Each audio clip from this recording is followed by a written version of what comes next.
Test 1, 2. Check, check, check.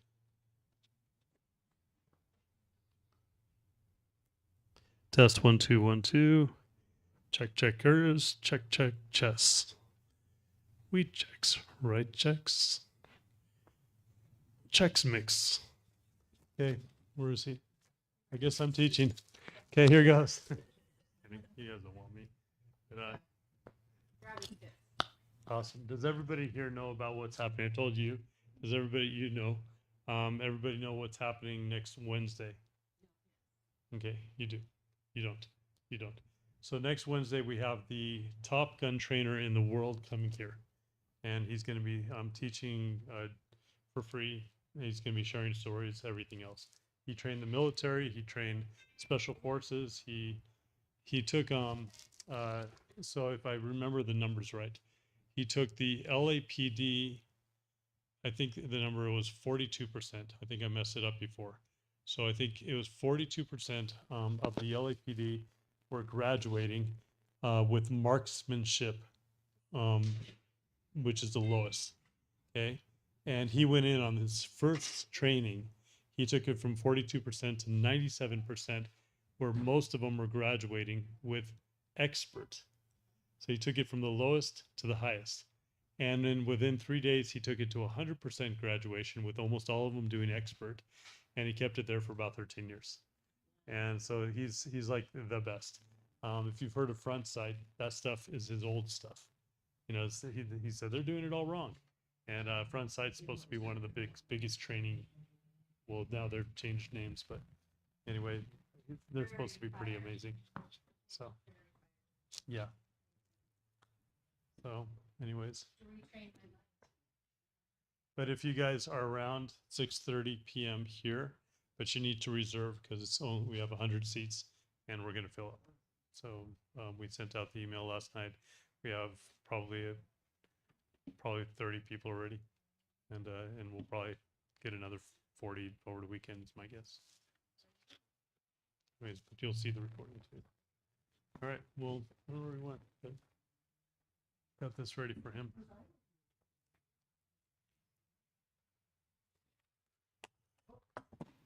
Oh, I thought I turned it off. Hello.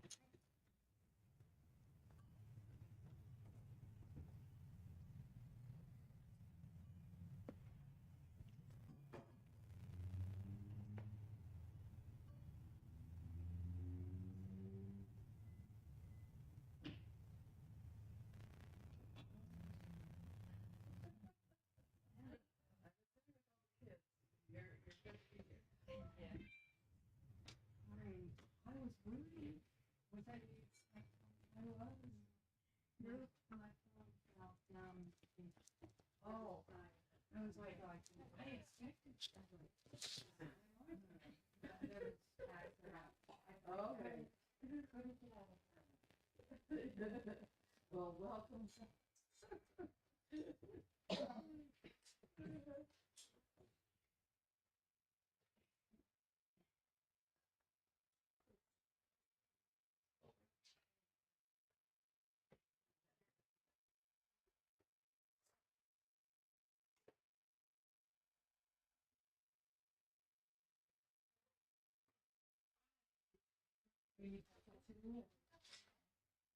Anybody want paper, writing paper? You want to come forward too? Or just writing paper? Just probably write on.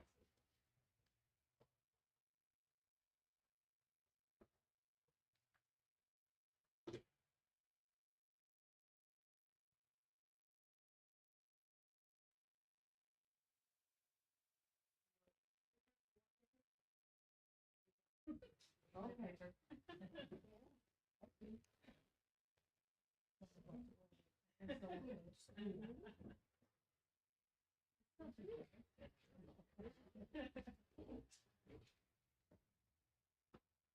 I know somebody wrote a book this morning when they were doing. I'm not saying names.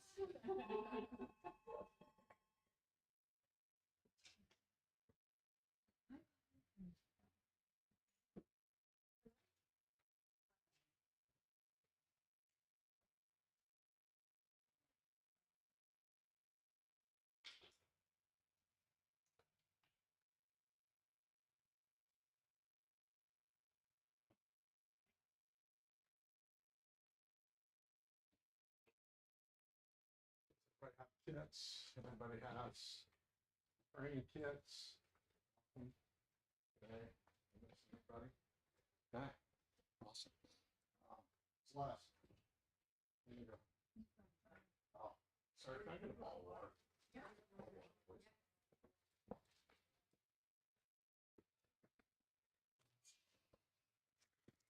I gotta remind myself to take the mic off when I walk outside or something. So, hi, how are you guys? Thanks for being here.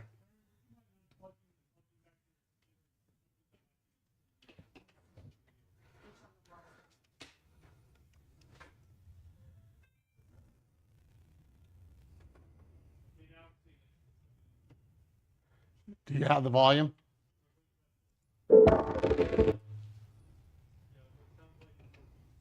Can you turn it down just a little? Yeah. Okay. Oh, you're the best. Thank you. Make sure I get this turned off. Awesome. Well, thanks for coming. My name's Kerry Gunter. I'm the owner of K Safety, or one of the owners, my best friend Keith. We live in Cedar City, and we started K Safety 9 years ago. And we're a first aid and safety company, but I also do trauma kits, bleeding control kits, the ones that we're going to be talking about tonight and going to be playing with and kind of getting all dirty and gross and all that. So is there another table I can borrow? Because I'll need just one like that. It's fine. Like you have, one like you have. It's fine. We're going to go through each one of these kits and talk about everything that's in them. This is my own design. I custom pack these myself. Well, my business partner's daughter packs them, but I designed this. It took me about 1.5 years to come up with the contents that's inside. And we've been selling from, I don't know, almost 2 years. We've sold just under 3,000 of them now. And so they're very popular. I won the Utah Manufacturer of the Year award for these kits. Yep, it's perfect. And so I'm pretty proud of them. We're hopefully going to have a contract with the Israeli Defense Force, and they're going to get 1,000 of them. So hopefully you'll be using the same type of kits that they will. So just kind of, we sell a lot of these to law enforcement agencies all over the state of Idaho, Utah, Nevada, Colorado, Arizona. They're pretty specific. Here at this store is the only place you can get them in the state of Utah. So they're my only retailer that I've allowed so far. And it's just because these guys are great. So I'm very picky on who I let have access to these. So what do you know about Stop the Bleed? It's all right. You can all yell at once. I promise I don't bite. You got to do it fast. What did we learn today, Kim? For you probably got what? Or less. Why? Because you're larger? Yeah, I'm fat. It's okay. It's all right. It's okay. I still love you. After you let me beat on you today. Exactly, because my heart rate's higher, right? Right? And what's your name, ma'am? Melissa. So look at Melissa. Look at me. I bet right now if we did our standing heart rate, Melissa's probably going to be maybe 60, 50. She looks pretty calm, maybe 40. And I'm going to be about 110. So my heart's beating twice as fast. Because of that, you're going to see squirt, squirt, squirt, squirt, squirt.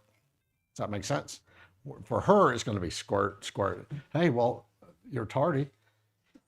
So because you're tardy, yeah, 50 push-ups, 100 setups, and you get to be the guinea pig, right? So what we're going to be doing and we're going to talk about all this stuff because these are the type of things that are important when it comes to Stop the Bleed.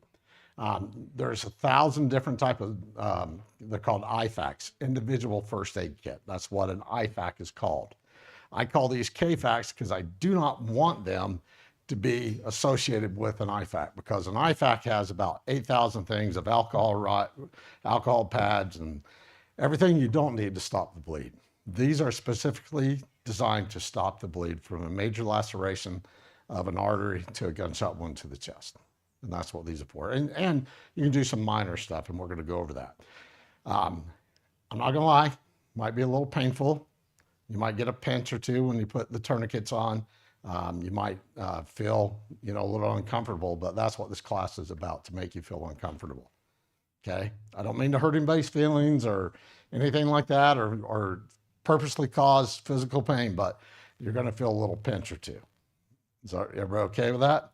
Now, there again, it's all voluntary. So if you don't feel comfortable, I'm not going to let you hurt yourself. But if you don't feel comfortable about doing things, that's fine. But I just want you to learn the process of why we do this and how we do it and the reasons why. Does that make sense? Because your life and somebody else's life might be involved. Does that make sense? So we have about 3 hours to play with. We're going to watch some videos, and then we're going to walk through and play with the kids and learn how to use some tourniquets and some of the other fun stuff that we have in our kits, in these training kits. Any questions? Anything? Anybody want to beat me up yet? It's all right if you do. Okay. All right. Let's get rolling.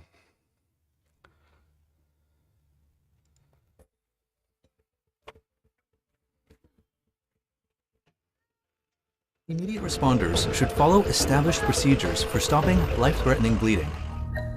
These procedures are modeled after decision tree type medical algorithms and are based on scientific evidence, national guidelines, and the consensus of experts. The procedures for stopping life-threatening external bleeding lists actions in sequence, but in a real emergency, they may need to be carried out in a different order or performed simultaneously, especially when multiple immediate responders are available. The first steps of the procedure for stopping life-threatening bleeding are always the same. Assess scene safety. Emergency scenes can be dangerous. Your personal safety is the highest priority, even before the safety of the wounded person. Always pause for a moment before approaching. Look for obvious hazards and consider the possibility of hidden dangers. If the scene is unsafe, do not approach it. Activate EMS or your emergency action plan. If at any time your safety is threatened, attempt to remove yourself and the victim from danger and find a safe location if it is possible to do so without placing yourself at unreasonable risk. If you decide it is necessary to move someone, the most effective emergency move is a drag. When using a drag, pull in the direction of the long axis of the body to keep the spine in line. Never pull on a person's head or pull a person's body. Okay. This is one of my least favorite type of moves. We talked about this earlier in CPR class. Look at this guy's head. If you're dragging him, his head's on that concrete, the sidewalk, whatever. If he doesn't have road rash and look like me in the back of the head, yeah, by the time you're done, he will. Okay? What if he had a full head of hair, right? He's going to be mad. You just made him a permanent bald guy like me. So you want to watch how you do that. Not to mention, that head's going to be, every time you're dragging, that head's going to be bouncing right off. Does that make sense? It's not my favorite, but if it's the only option you have, then yeah, it's way to go. Okay? Use your legs, not your back, and keep the person's weight as close to your body as possible. Avoid twisting. Consider if you can safely move the person based on your physical ability without hurting yourself. Common drags. All right. What's wrong with this one? I'm sorry? He's still dragging his head, right? If he has any sort of spinal injury that hasn't been finished off, I guarantee it is now, right? Not to mention, does this guy look like he's comfortable? I mean, look at that. He's trying to, I mean, you're going to be doing a possible lot of damage to yourself and making yourself another victim. If there again, these are not my favorite. We'll get to my favorite, but these are not. But if it's your only option, then you got to do what you got to do. Does that make sense? The extremity drag, performed by grasping and pulling on the ankles or forearms. The clothing. All right. Drag. This is the worst right here. So it's like this morning I was talking to Chris. If Chris is laying down and I got to drag him out, And if I drag him by his shirt, guess what? His shirt's off. It's going to tear. It's going to rip. The shirt, these are bad. Not to mention, look, they're choking them on top of that. So if the guy hasn't choked out by the time you got him there, and yeah, his head's a little supported, but sorry. Right there, that's a chiropractor visit right there. Okay, so you want to kind of watch how you're doing when you're lifting, when you're pulling. If you are doing a clothing drag, because that's the only thing you can do, then absolutely you want to, his butt needs to be down here, and you kind of need to duck walk it back. Does that make sense? Because this is going to hurt you. You have a great chance of hurting yourself. There again, it's not my favorite, but if it's the only option you have, then by George, do it. Formed by pulling on a person's shirt at the neck and shoulder area. And the blanket drag, performed by rolling a person onto a blanket. It's my favorite. I can, if I had somebody, so I weigh right about 300, I could probably pull somebody that's 4 on a blanket if I had a good enough, strong enough blanket, okay? The blanket back, look at this guy. I got his head supported, right? I got his back, I got his center of mass all supported. And look, look at this kinetic energy I'm using. I'm using all this right here. I'm using my shoulders just to hold on. And look at that. All that energy is coming out and being released through my feet. And as I take a step, and I can move him faster and safer for him and safer for me. So this is why I like this one so much. And dragging the blanket. Oh, it's good. It all depends. I mean, that's a great question. What she asked was, how safe is it to roll them on the blanket? To move somebody on the blanket, you can all you have to do is just like raise them up on their side, slide the blanket in, roll them back on the other side and pull that side out, and you're done. You can do it in seconds, literally in seconds. Now, if you're, a little tiny thing and you're trying to roll a 500-pound guy over, that might be a little bit more work, but you can still do it. And you still might have some sort of issues trying to pull that, right? So that's if you have to leave the individual, go ahead and try to get some help, and try your best. But yeah, it's simple to do that. That's a great question. If the scene is safe, take standard precautions. In this class, take standard precautions means use appropriate personal protective equipment, or PPE, when available to minimize exposure to bloodborne infections. There are infectious microorganisms present in blood that can cause disease, including hepatitis B virus, or HBV, hepatitis C virus, or HCV, and human immunodeficiency virus, or HIV. Appropriate PPE for a bleeding emergency includes gloves and goggles or face shields. Latex-free disposable gloves are usually included in bleeding control kits and first aid kits. If you have them, use them. If a person has life-threatening bleeding, do not wait until gloves are available to begin providing care. If possible, use improvised PPE, such as a plastic bag. Proper removal of contaminated gloves is imperative. Avoiding bare skin, pinch the glove at either palm with the gloved fingers of the opposite hand. Gently pull the glove away from the palm and up towards the fingers, turning the glove inside out without snapping. Gather the glove you just removed with your gloved hand. Carefully slide your bare index finger inside the wristband of the gloved hand. Gently pull outwards and down, inverting the glove and trapping the first glove inside. Place contaminated gloves in a biohazard waste bag if available. Wash your hands immediately after removing gloves. Follow these 5 steps every time. Wet your hands with clean running water, warm or cold. Turn off the tap and apply soap. Lather your hands by rubbing them together with the soap. Scrub your hands for at least 20 seconds. Rinse your hands well under clean running water. Dry your hands using a clean towel or air dry them. If soap and water are not readily available, use an alcohol-based hand sanitizer that contains at least 60% alcohol and Okay, that's actually changed a little bit. So if it's ethyl alcohol that's mixed in, then you want a minimum of 70%. If it's isopropyl alcohol, you want a minimum of 80%. to be able to kill those type of cooties. That's because you don't want to catch those, right? Does that make sense? With soap and water as soon as you can. Consider external bleeding to be life-threatening if blood is gushing, spurting, or flowing continuously, or when there is about a half a can of soda's worth of blood on the ground or pooling on a surface. Other signs of life-threatening external bleeding include clothing or bandages soaked in blood, loss of all or part of an arm or leg, and confusion or unresponsiveness in a bleeding person. If life-threatening external bleeding is present, or if you are unsure, call 911 to activate EMS using a mobile device or activate your EAP. Right past mile 27 off of Jackson Road.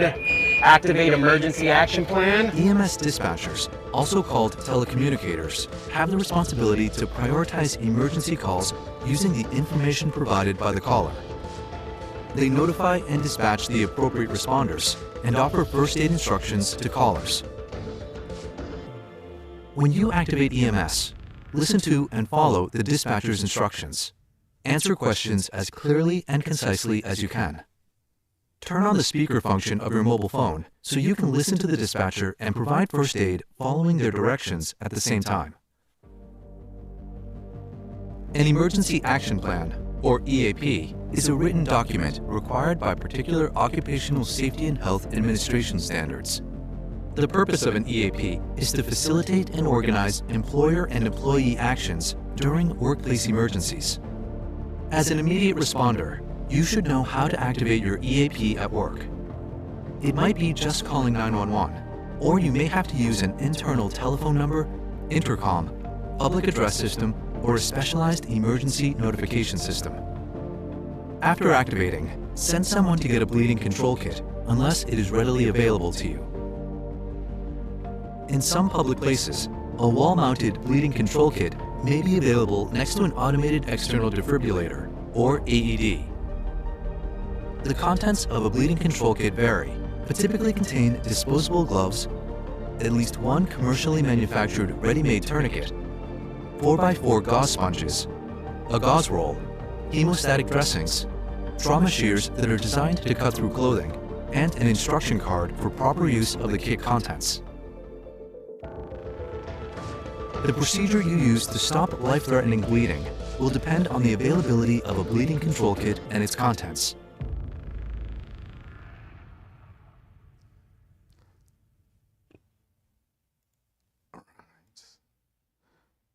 Okay, so let's talk about, go ahead and pull your gloves out of your bag.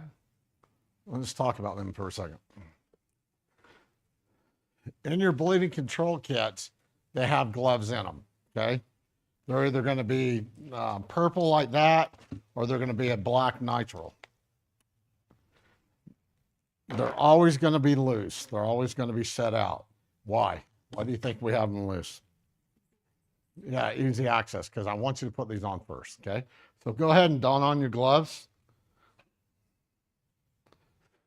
Or put your gloves on. Does anybody have a college degree? Anybody went to college? Yeah, we know Kim does, right? Y'all thought about going to college? Yeah, well, you're going to need all that money you paid for that. It's coming out today. You're going to learn. All right, you get them on? Let me see. Got them on? Chris, almost? You need an XL, Chris? You need a bigger pair?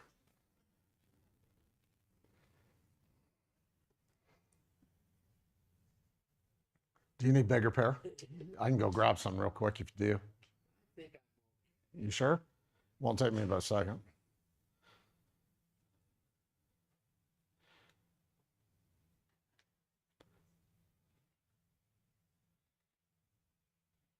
It's a lot cooler in here today or this evening than it was today. Man, I lost like 9 pounds. Stuff.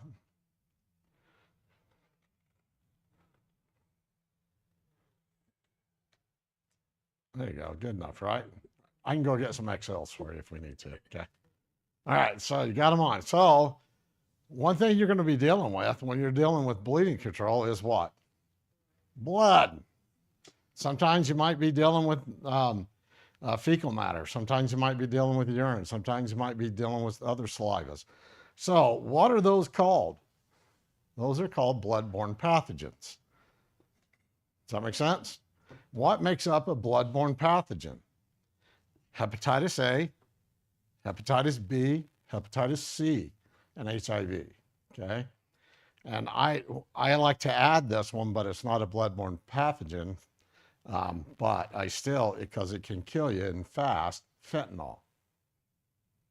I like to add that to this conversation. The reason is because there's so many deaths now of opioid overdoses and fentanyl overdoses, right? And if you're working on somebody, you need to protect yourself. That's what these are for. So all your gloves that you have that are either in your kit or what we're using tonight are all fentanyl tested and fentanyl treated, are tested to block fentanyl up to 240 minutes, which is pretty amazing. So to do that. All right. So if you worked on, we're going to play a game. No cheaters. So we're going to play a little game. Think about everybody in here. We've been here about 30 minutes, and I know some of you guys, some I don't.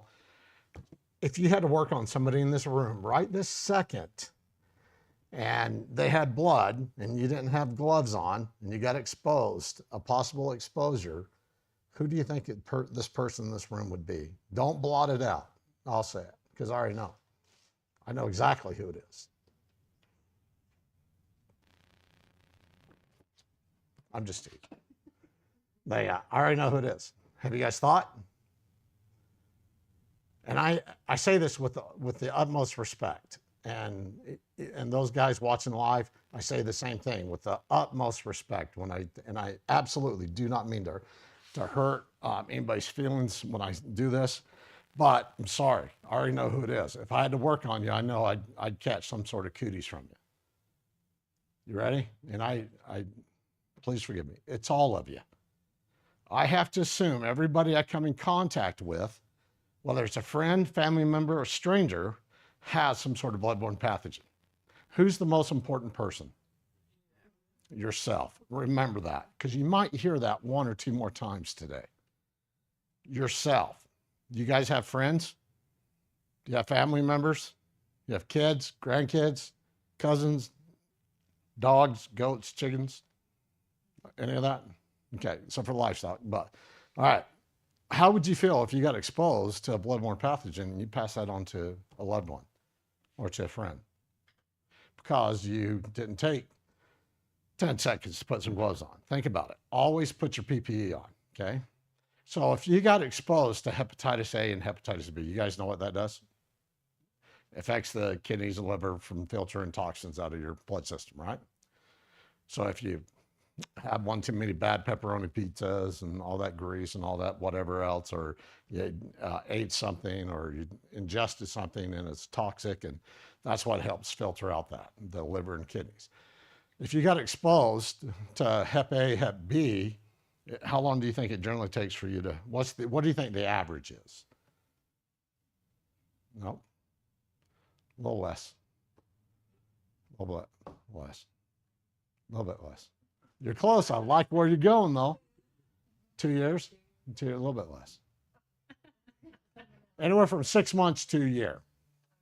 6 months to a year. And that's about the average of what it takes for you to test positive or start showing symptoms, right? Cool thing is 100% curable. Hep A, Hep B, 100% curable. You go through these injections. It's painful, but take some antibiotics and 6 months later, you're good. I mean, they can cure you. Hep C, hepatitis C. What does that affect? Kidney, liver, spleen, and lower intestines. So basically, if it goes untreated, it just turns basically your insides into bushed up jello. And you go off and they put you in a coma and you die. It's very ugly, very painful. There is a treatment for it, but it's only for 30% of the population that are positive. Not everybody reacts positive to the treatment. If you got exposed today from Hep C, how long do you think it would take for you to show positive? So we know about an average a year for Hep A and Hep B. So what do you guess for Hep C? No cheaters. It's okay. You can blot it out. 6 weeks, a little bit longer. A little bit longer. I like it. She said 6 months. A little bit longer. A little bit longer. I like that. She said a year. A little bit longer. A little higher. A little bit higher. 2 years. A little bit higher. A little bit higher. Higher. Higher than 10. Higher than 10 years. Go ahead. 20 to 30 years after initial exposure. Yeah. That's why you see all the Hep C commercials for treatment are mostly baby boomers. Because back in those days, like I'm a Gen X guy. Yeah, we really did drink from the water hose and play out until we weren't allowed to come in until the street lights came on. I am really, I didn't even know who my mom and dad was until after 5 p.m. every night, right? So if you did get exposed to it, it could take up to 20 to 30 years for you to test positive. There is some cases that show up in 10 years. Transplants, been showing people that get organ transplants, been showing sometimes a 5-year or 3 to 5 years, but the average, if you're exposed when you're playing with blood or anything like that, is 20 to 30 years. So why not wear your PPE, okay? It's pretty important to protect yourself, right? Because who's the most important person? Yourself, right? Does that make sense? You want to go home. You want to protect yourself, right? All right, so you got cooties on your gloves. How are you going to take them off? You're just going to stand here. I'm sorry, what was your name? Yes. Candy. Candy, all right? So Candy, hey Candy, I just had to work on Carrie over here. Yeah, man, there was a lot of blood on these. Am I just going to, right here, why? It's going to, right? You think she's going to be my friend very much? Heck no. She's going to be madder than a tick, right? So do I want to expose her or anybody else? All right, so the best way of doing it is when you go to take them off, put your hand down to the ground, not up. Because if you do take it up, it's still, you can splatter if you have, if it's not dry. So put your hand down, pinch the middle, and pull straight down. So go ahead.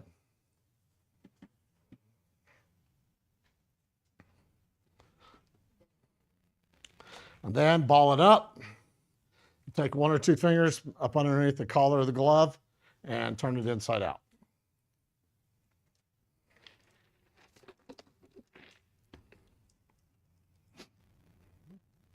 Awesome. So now you got gloves that you can kind of semi-handle, right? Excuse me, what do you do with them? Throw them in the trash? All right, if you're at your house or out in the streets or something, yeah, there's no rules, no laws or anything, not even in California, believe it or not, for disposal. Now, if you're at work, that's a total different deal. You can't throw them in the trash. They have to go in a biohazard container. So as they're hauling me off, the ambulance, all right, look, I'm from Georgia, the great state of Georgia Bulldogs, 2-time national champs, in case anybody didn't know. Let me remind you. They hopefully 3 this year. 4, I mean, I still say ambulance and I still say police, all right? You're not gonna get the trailer park out of everybody. But, so hopefully, as they're hauling me off, you just put them right on top of me or the victim. Does that make sense? If not, dispose them in a biohazard bag if you can, and put them in the trash or whatever. That's if you're in a public place or as long as you're not at work. So there's no rules on how to dispose of them in the state of Utah for public access. Does that make sense? But if you're at work, rules change. Now, me personally, I would ask, please don't throw them in the trash can because you ever had like a note, a phone number or something on a note, and you throw it in the trash, and 5 minutes later you go, oh, what was that phone number? And you come back and you go dumpster diving to get it. What if there's vomit on it? Or what if there's blood, right? I'm gonna be mad, and I'm gonna find you, and I'm gonna introduce you to some new adult language. I will hurt your feelings because it's not cool, right? Because you put me in jeopardy, you put whoever has to take trash out. I mean, does that make sense? Try to dispose of it. Try to give it to the ambulance people, EMTs, take it to the hospital, whatever. Throw it in a hazard container if you can. Does that make sense? That's it on gloves. Any questions? Can any glove protect you from a bloodborne pathogen? Is there any kind of glove? Every glove will protect you, right? Well, every nitrile glove protects you. Yes? Who says yes? Raise your hand if you say yes. Nitrile gloves, every nitrile glove will protect you. Say yes. Every type of nitrile glove, right? No. No, you got to have at least a 4 mil or higher to protect you from a bloodborne pathogen. Anything less can, depending on how long you have that glove on, those particles or those items in there could actually seep through the type of glove it is. Does that make sense? Yes, ma'am. I'm sorry? Should be. If it's a quality glove, it will be and stuff. If not, you can look it up. You can find that part number and go to the manufacturer and you can see the performation testing and all that. I'm a geek when it comes to this stuff. I can tell you pretty much everyone out there. So fentanyl tested. Yeah. There's very few gloves that are fentanyl tested and rated. Just because they're tested doesn't mean they're rated. So you want to get the testing report from the manufacturer, and they should have that available on their website. These are from my manufacturer, Global. Yeah. So yeah. And I can, if anybody wants that, anybody watching, if they want, contact these guys and I'll get the performation testing paperwork for you. I'm very picky on the stuff. So because I got to make sure the type of stuff that we put in these kits, for example, are all meets your safety. Does that make sense? So if you are buying gloves, I'm going to use these in case for this, make sure they're a minimum of 4 mil at the minimum. You can go up to 14 mil. That's probably too high, and then you're getting into a latex, but at least 4 to 5 mil. That will give you some protection. But if you're not sure, go to the manufacturer's website and see. If you have to, email the customer service and see if you can get a copy of the performation testing. If they're just cause they say it's fentanyl proof doesn't mean it. So you want to make sure that you look at that testing report. Does that make sense? Okay. All right. Any questions on disposal of your gloves? How to take them off, dispose. Don't scratch your head if you have blood all over your gloves. Don't rub your eyes. I've actually seen that done. Yeah, seen that done. It's not fun. So, okay. All right, let's talk about direct pressure.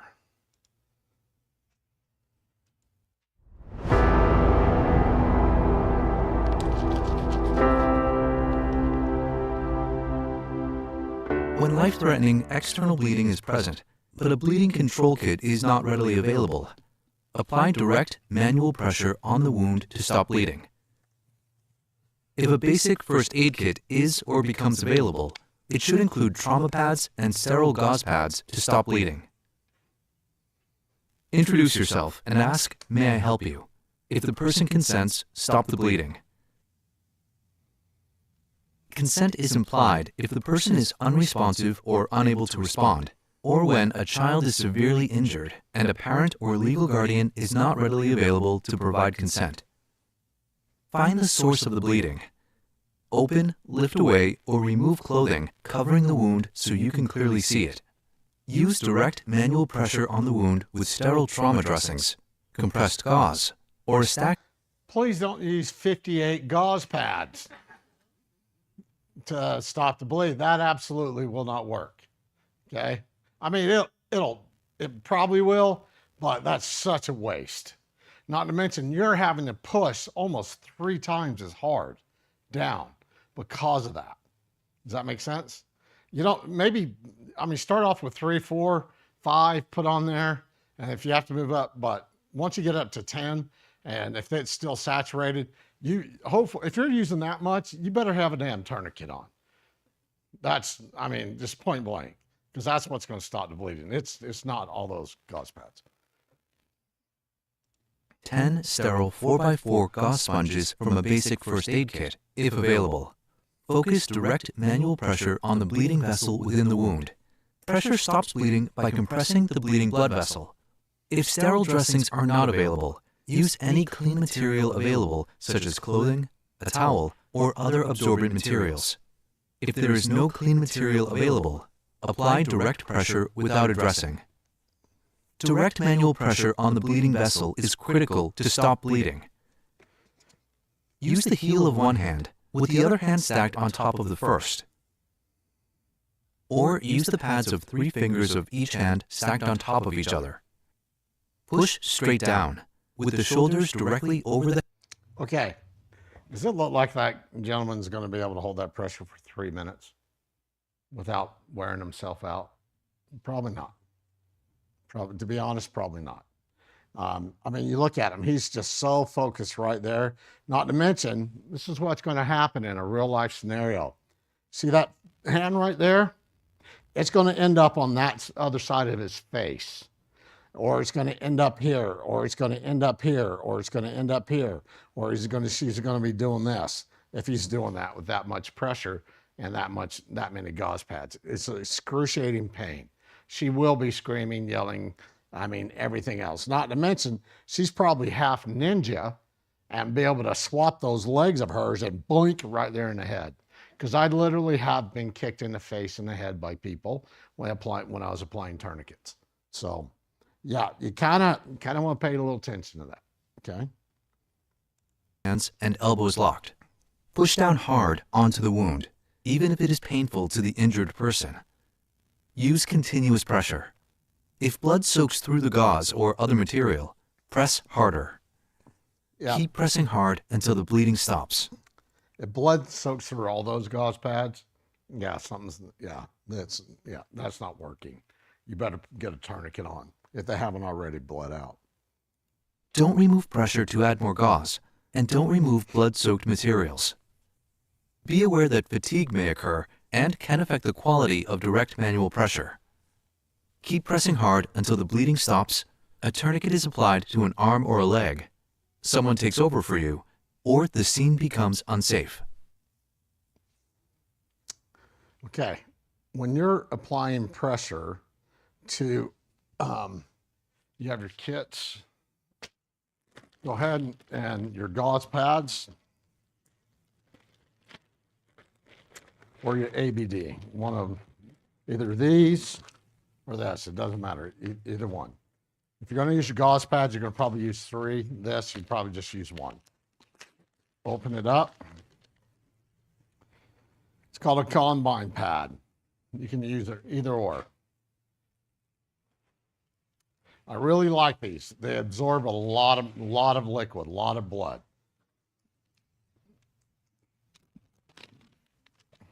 Yep, you should have one in there. Right there, right there. This one. Got a couple in there. Okay. Take your combine pad and just put it on your forearm. At first, just put it on your forearm like this, okay? Now, once you get it out, just take it and put it just like this.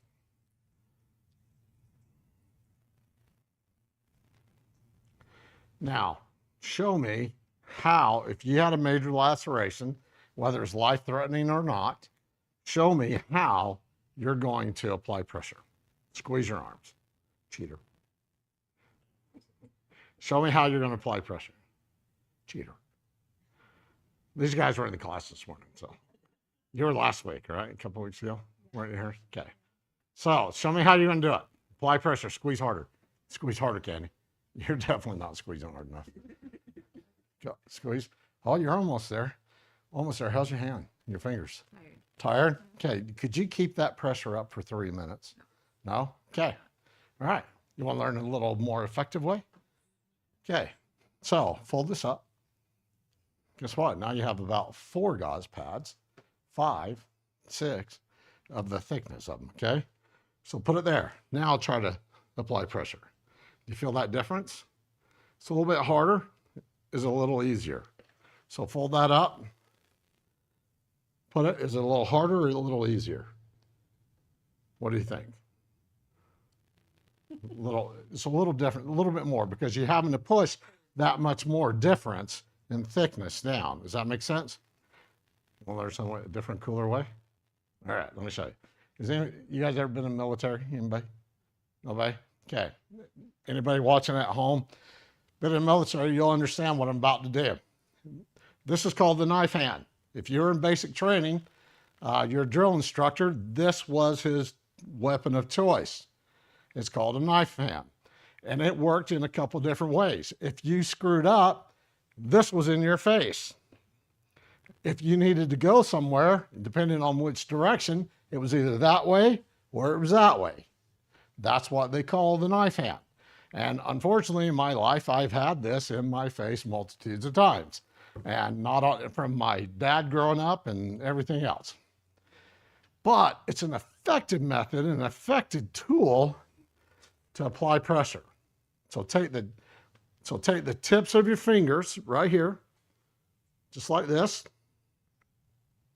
and push straight down. Feel the difference? And you're using 1/3 of the energy as you were just using trying to do this. Now, could you literally keep that pressure up for 10 minutes or 3 minutes? Yeah. And I mean, I can just barely hold it here and I can already feel I'm having twice the 5 times the amount of pressure. Now, if I needed to, guess what? I can just push a little harder and I can apply more. Does that make sense? And what if I only needed the one? Guess what? I'm using even half the amount of pressure. And I can push down even harder if I needed to. You're just using that knife hand, the tip of that knife hand, just whatever. Now, this is a great pad to use, say, even if it's on a neck wound, okay?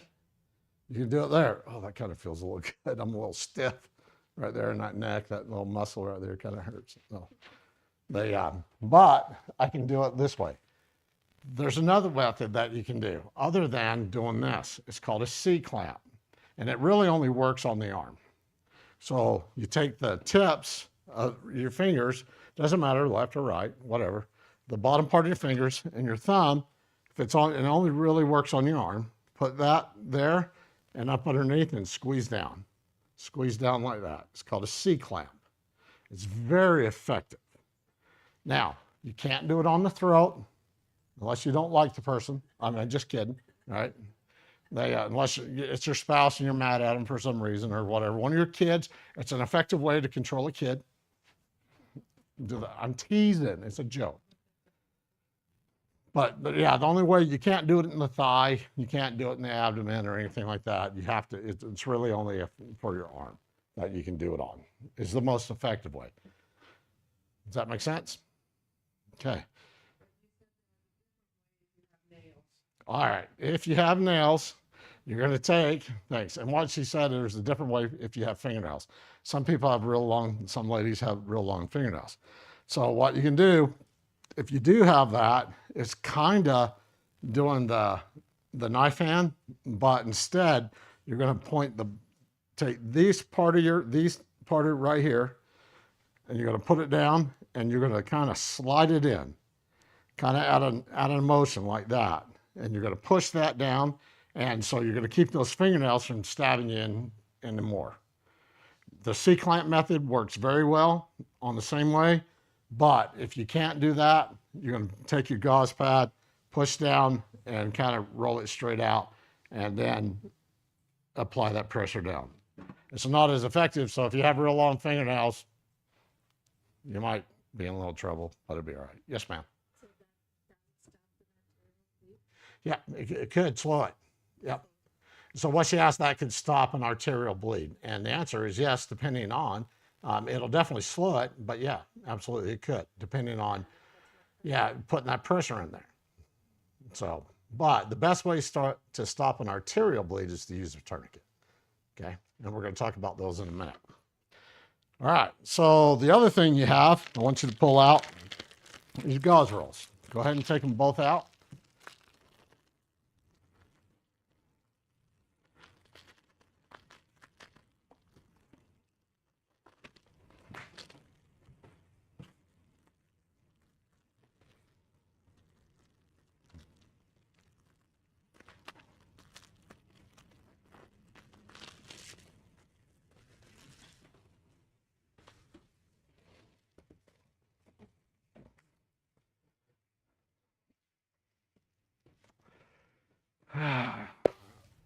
need a volunteer.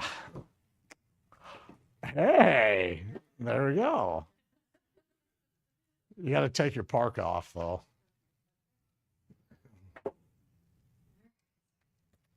Da, da, da, da. Hi. Hi. So do you guys know Beth? You guys know her? Well, some of you No? do, yes. Yeah. We just found her on the street and offered her a job. So all right. You guys got your gauze pads out? Okay. When we're done, will you partner up with her? Okay. So you're going to take your gauze roll. You have your gauze pad. Put it out. Come over your arm. Right there. Now, this is way cool. So if she's awake, if she's not fighting you and she's willing to help, you're going to put this one roll right here, right on top of the laceration. Okay, so take your other hand. Will you just hold that, please, just like that? And you're going to slowly unroll this one. And you're just going to slide it right here. Kind of hold it in place. Sweet. And then you're going to just make a couple rolls. I am absolutely not looking for cosmetics. What I'm looking for is effectiveness, okay, that you can do it. So you're going to take a roll. You feel any pressure right now? No. Right now? How about now? A little bit? Okay. You're going to roll. And you're going to make it, you're going to twist it just like this. Does that make sense? And then this twist is going to be right on top. So I put one twist here, and one here. So I can kind of balance it and control that. So you're going to twist and pull it down. Feel that one? I don't want to make a tourniquet out of this. This is not what it's for. This is so I need to stop the bleed or stop the flow. And now I'm going to twist here on this one and bring it down. And now I'm going to tuck it in. We used to use tape and all that, but we just tuck them in. It's a lot easier, okay? Now, what I am looking for is I can fit my finger in and around so I know it's loose enough that where I'm not causing this to be a tourniquet. I'm going to start looking at her color of her skin. If it starts turning purple or red, then I know, and it's cold, then I know it's going to be too tight, and so I need to relax it. It's a very simple process. It doesn't take a lot of thought to it. You just got to make sure when you do that twist, it's right on top, not down here, not down here. It's on top of the gauze roll. Okay? So partner up with your neighbor and have at her. Let's practice.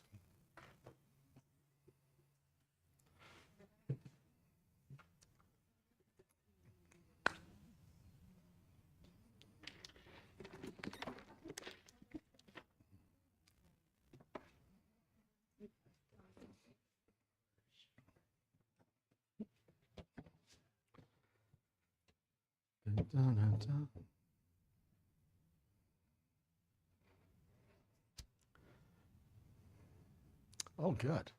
Good job, Kim.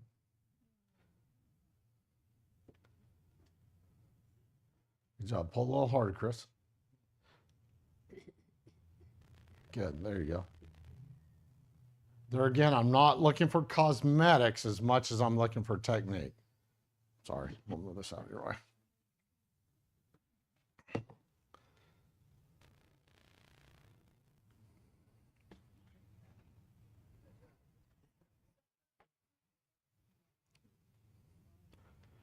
Oh, good. Good job. I'm sorry, what was your name? Rebecca, Rebecca, that's a great job.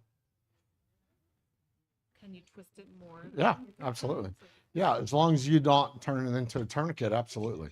But with a 5-yard gauze roll, what I found to be very effective is just about 3 twists on it. And what she asks is can you twist it more than 3 times? Absolutely. You can twist as many times to get that pressure down. But with a 5-yard gauze roll, I personally have found about 3 twists. So good. Her hands turning Turning cold, blue. turning blue. So I overtook. Oh yeah, that's a little. She told me to. Oh yeah, that's a little tight.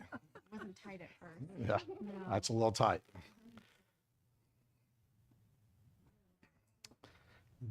That's a great job, you guys.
I just need to know what time.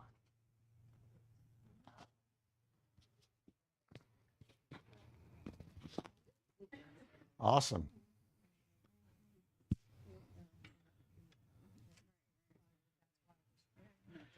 Did you guys get to do it? You almost? Yeah, look at y'all. Man.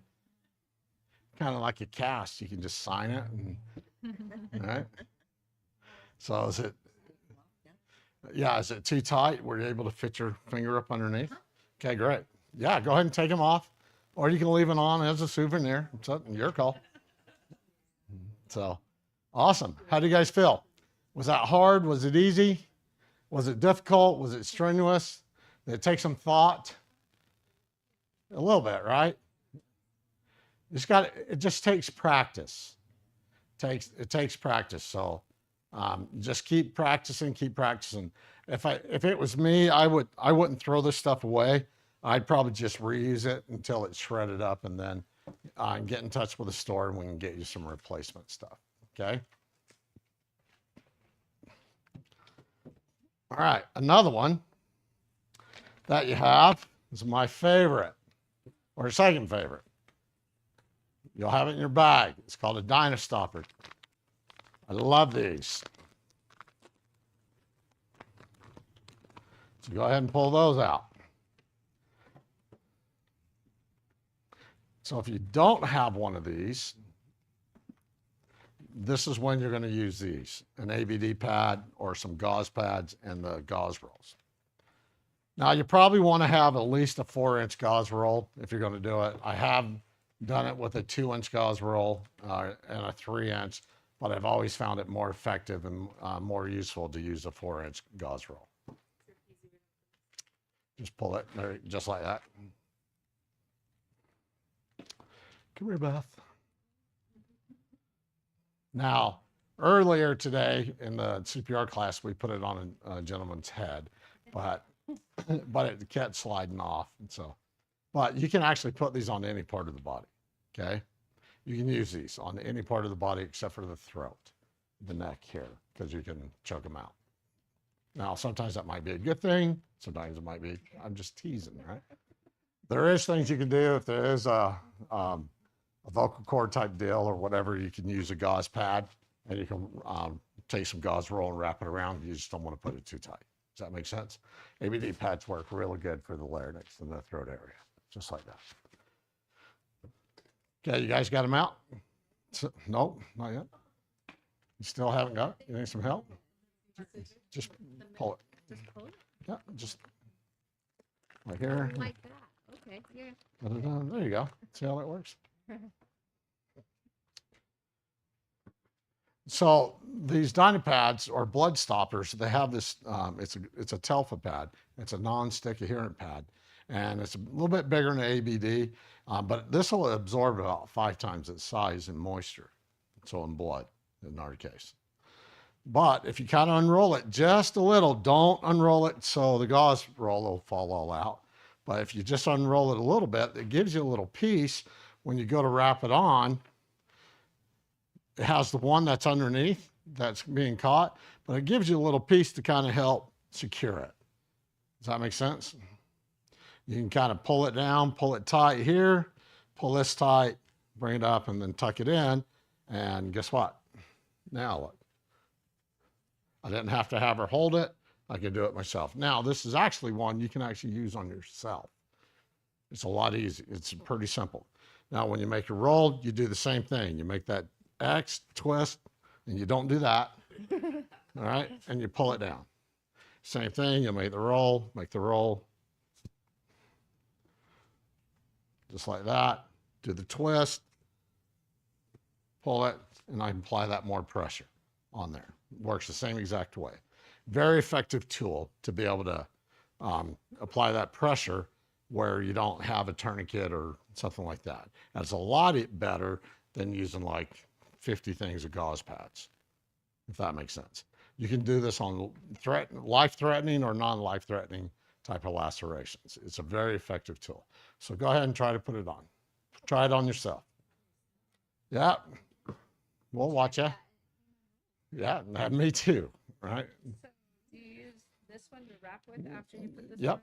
on? So the one that's covered is, go ahead, yep, keep going. There you go. Now, It's not very tight though.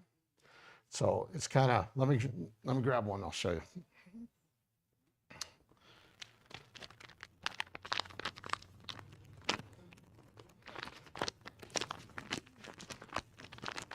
So you're going to put it on yourself, like on your arm. You can use these on your legs, on your arm. So you want this piece there to be laid out. Don't let go of this. Keep the one that's loose, keep a pinch on it. And you can either tuck it in with your body. You can put this on the other side to hold it in while you grab this. Pull this down, just like that. Pull it in, and then this rolls out. It doesn't have to be 100% secure at this moment, because once you just got to make sure this gauze roll here is on top of that laceration. And now, there again, I'm not looking for cosmetics.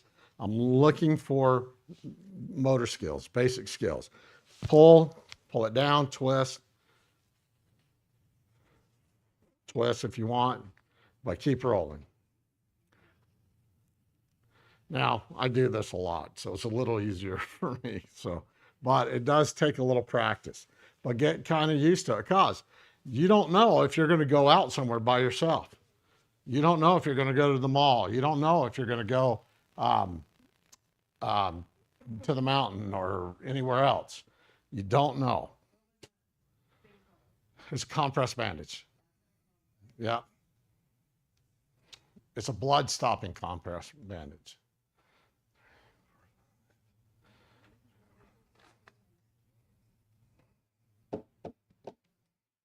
Makes it so it doesn't stick. Yep, it won't stick to the injury. A Telfa pad, Telfa. Yeah, no, those are non-stick too. The ABDs. It's a different type.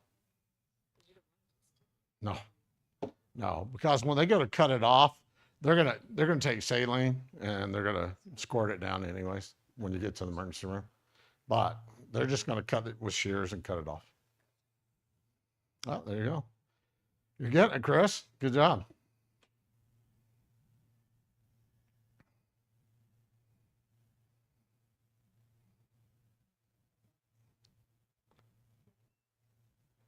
Look at you guys go. Good job. Awesome possum. Look at that. Nice. That's awesome. These are something there again you want to practice with. You want to get comfortable. You want to practice with, and just continue to use them. Does that make sense?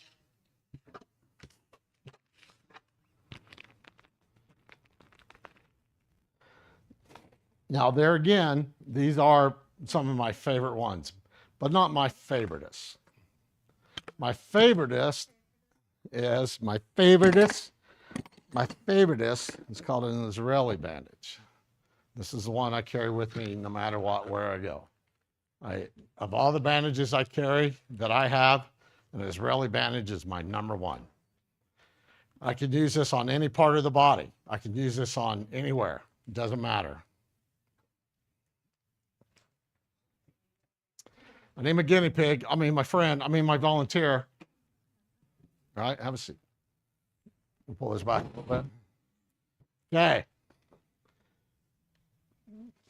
So Beth, she's got a major laceration. It's in her thigh. Okay. So this is the cool thing about these, and I'll open this one up so you can see one of the reasons why I like them so much. They're not in your bags. They're in your bleeding control kits. So you know how with that gauze, it would, if you let go, it would just fall apart, you know, do this. These don't.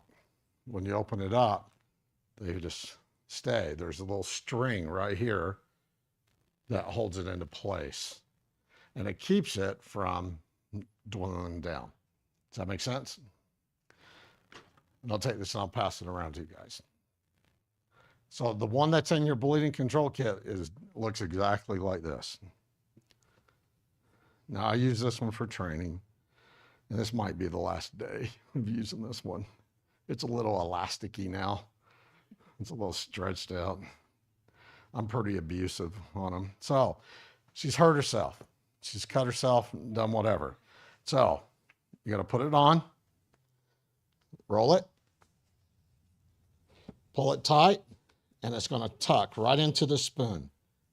See that? See the spoon right here? It's gonna tuck right in. This needs to be, so if that laceration's right here, it needs to be moved just as simple a little bit. Not directly on top. It won't be right now, but once I pull it back over, it will be. Does that make sense? It's gonna be on top. And there's a reason why. So you're gonna wrap it, and then you're gonna do that twist. You can do the twist and pull it down. See, that's way too much, too elastic. It has one. Like a built-in. Yeah, they're pretty awesome. Yeah, this one's done. Where's that one there? I'll get you another one. This one's just worn out. Kind of like me, it's just worn out.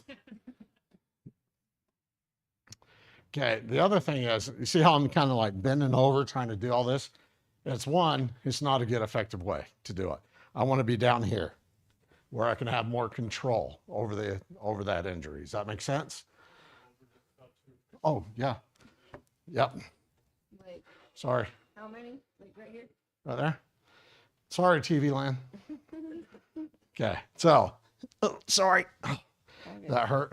No, it hurt me. All right.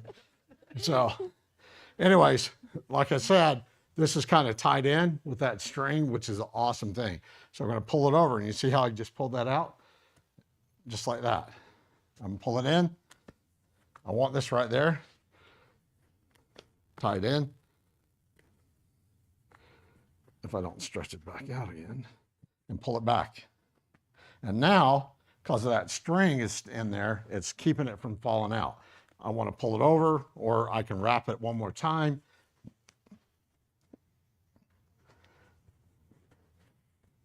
Feel that pressure? Yeah.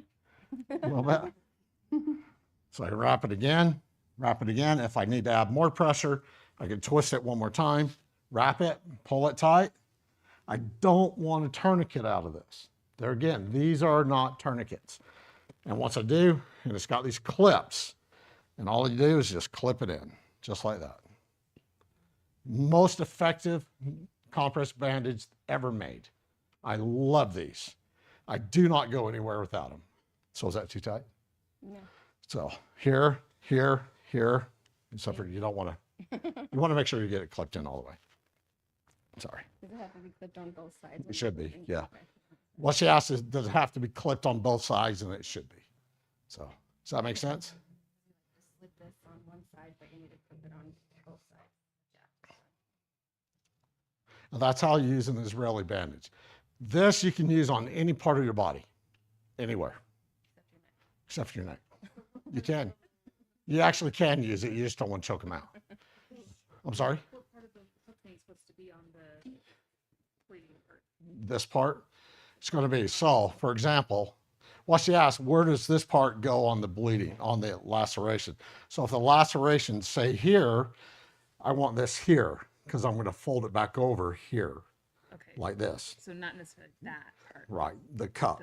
Okay. It's going to be right there. Okay. Does that make sense? I do love these though. I mean, I just, these are the coolest things ever. Yeah, I don't go anywhere without them, without those. Okay.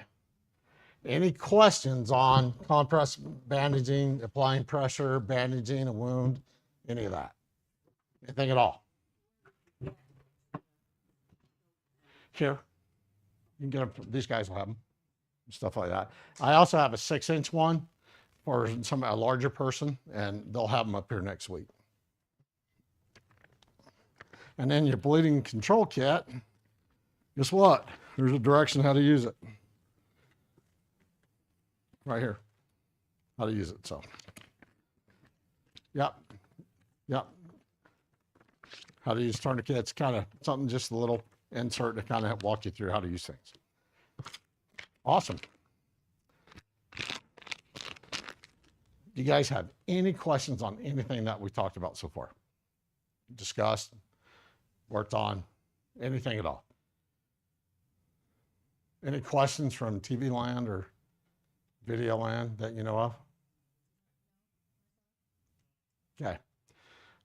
So let's just take like a 5-minute break while I grab some, I have some Israeli bandages for you guys, for your own extra one. And then I have a compress dressing for you too. So for taking your time out tonight to be with me and stuff and having to listen to me. So, okay. So let's take a little 5-minute, you guys, the restrooms are right there. There's another one around the corner. Is that okay? Okay. And then we're going to get into tourniquets, my next favorite.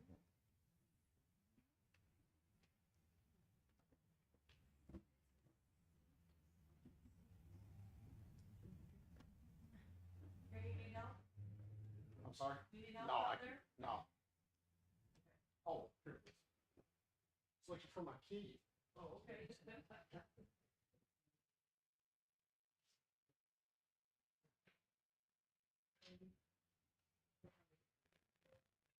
Okay, so what my option right now is that I'm going to put out an email.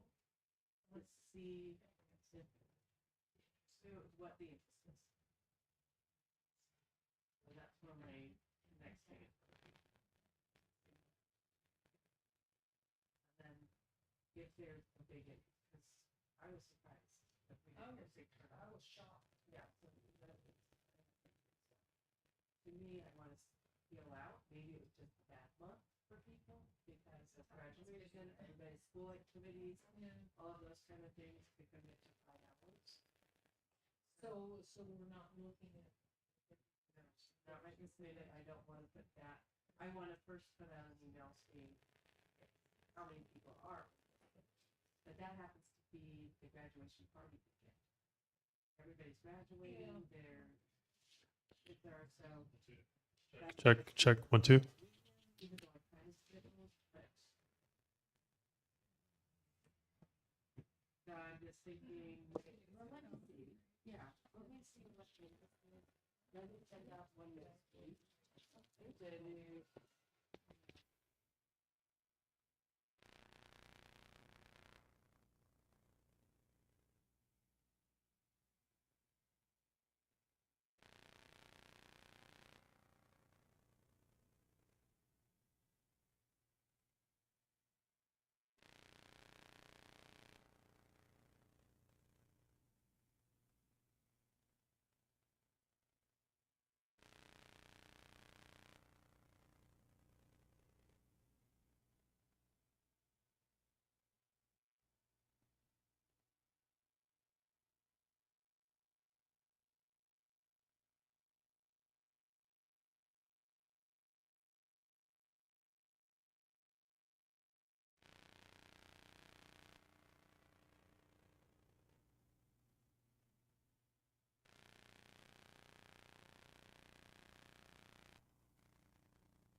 Nope. Yep, it works. Magic. Must be from Whamco. Okay, do you guys have any questions on anything that we've talked about or looked at or played with just yet? Excuse me. I apologize for that. Everybody, I gave you your own an extra Israeli bandage and a compressed bandage. Use one to practice with. Put one in your kits if you want, or have an extra. I just want to make sure you guys all. I sincerely do appreciate you guys being here tonight. All right. So now we're going to talk about tourniquets.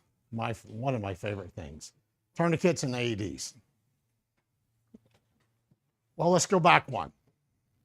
How do you know it's a laceration that's non-life-threatening to a laceration that's threatening? How do you know? What would you look for? Squirting, right? What was that? Pulsing out, right? In all my law enforcement career, I have never seen somebody get cardiac artery and it shot all the way to the door or across the room. I've never in my entire life ever seen that. Now, I have seen it shoot about 6-8 inches out at the very beginning, but I've never actually ever seen it shoot across the room. That's Hollywood. What I have seen is somebody do this and then flip their arm out and blood splatter go all over the wall. I have seen that multitudes of times, and it's kind of crazy.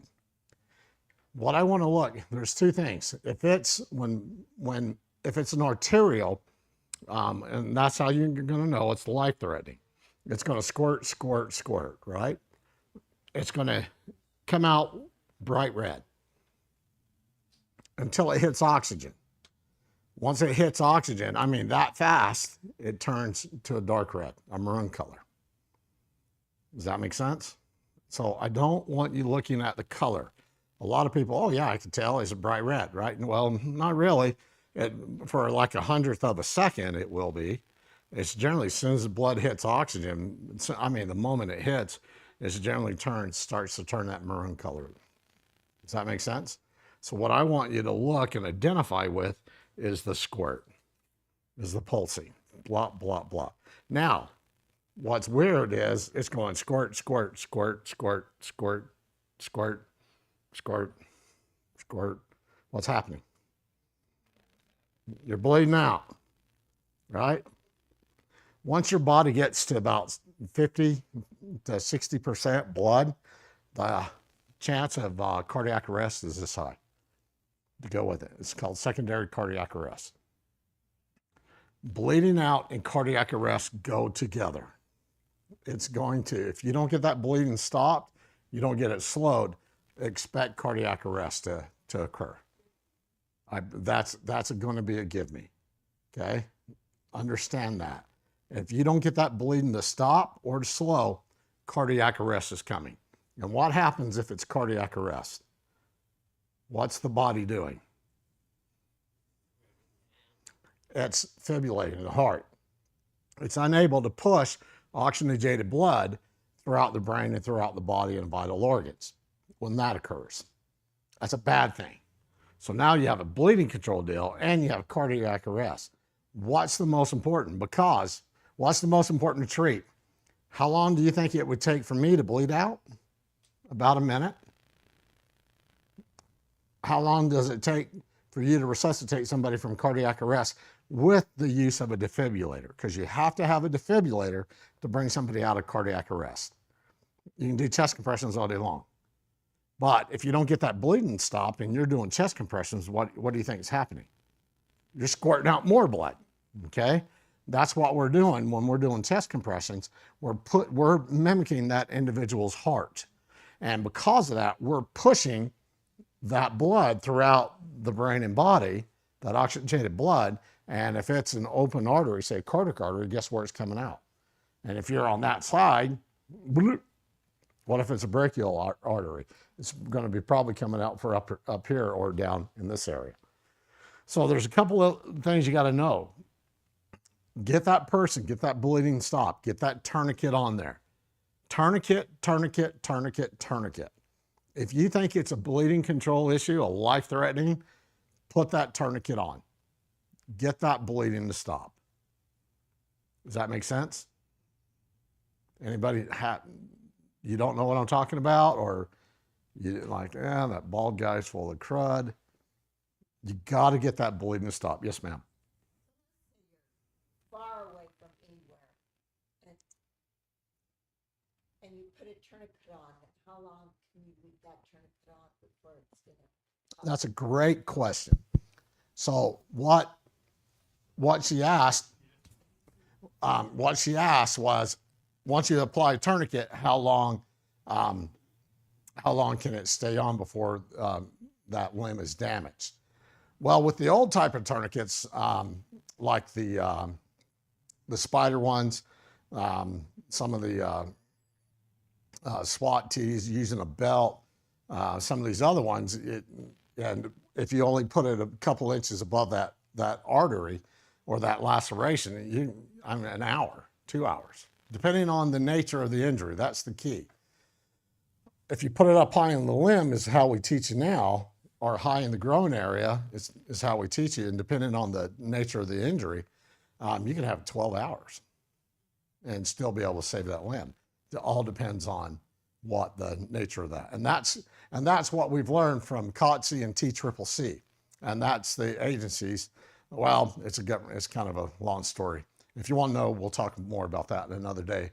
But the TCCC, for some of the info that they've supplied COTC, that's what they've discovered from the field medics and from the field hospitals. They've been able to have, it's been 10 hours to medevac an individual from the battlefield, and they had that tourniquet on, and it's been able to still save that limb.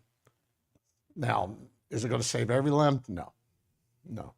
But using it the way we're teaching you is a higher chance of that limb being saved, depending on the injury. Now, if that ankle is shred, or that muscle, that arm, or whatever, probably going to lose that, even with the tourniquet on.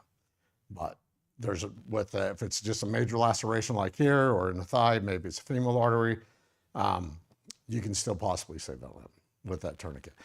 Some of these tourniquets now, a lot of orthopedic surgeons prefer using tourniquets over the medication they use to stop the bleed during surgeries, because it's a more effective way of getting the blood flow back into that leg, and so it speeds up the treatment and recovery process of somebody that's, say, having a knee surgery, for example.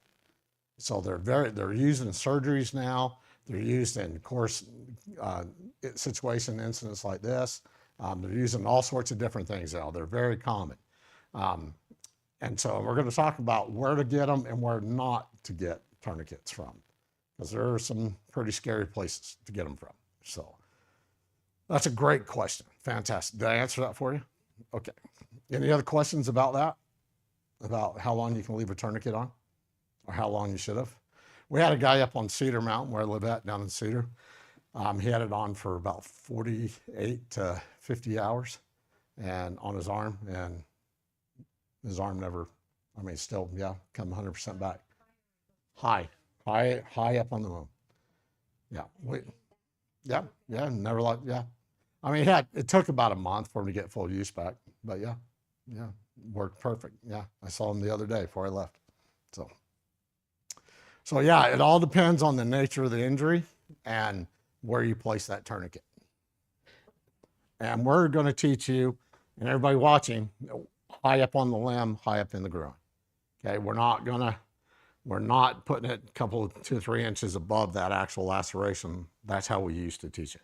And the video will kind of show you that too, where to place it at. And they'll go over and talk about putting it a few inches above.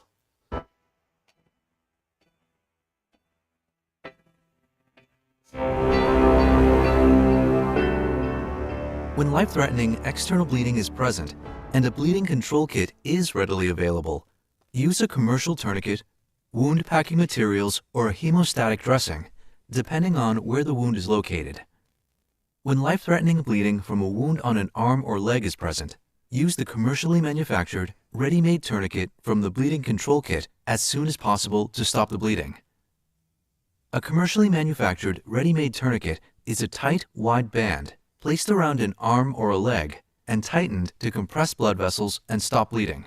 They may be used on people approximately 2 years of age and older.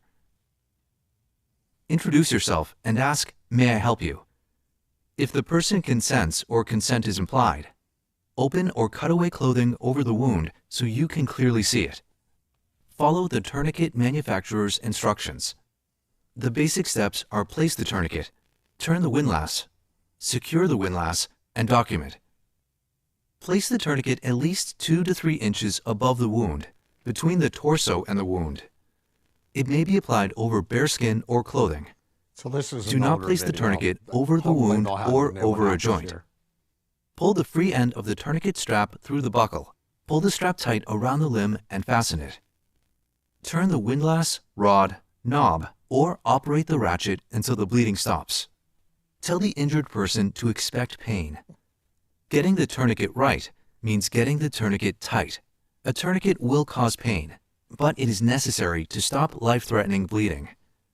Secure the windlass or rod to the tourniquet so that it does not untwist. Document the time the tourniquet was applied. Some tourniquets have a white space on the strap where you can write the time. If not, record the time on a conspicuous location on the injured person, such as their skin. Okay, if you're going to put it on their forehead, in a stressful environment like this, especially if it's a female that might have makeup on, if it's a stressful environment, they're going to be sweating. They're sweating a lot. What is in our sweat? What's coming out of our skin? Oils, right? So if you're using a Sharpie or something like that, it might be not able to write correctly, or it might smear. So you want to get a towel, get an alcohol pad, something, clean that off, and then put it on there. Does that make sense? But just whatever it is, if you start to see it smear and it's covering this all forehead blue right there, just let it smear it all the way and then clean it off the best you can and rewrite the time. Near the tourniquet or other exposed areas like the forehead or cheek. Once you have applied a tourniquet, do not loosen or remove it. One of the other things that we're going to start asking people to do is, if the person's coherent, you get them calmed down, and you can talk to them. If you can, and it doesn't cause elevated stress levels, ask them what their blood type is. Say, for example, if it's O neg, A pos, whatever, and just write it on here.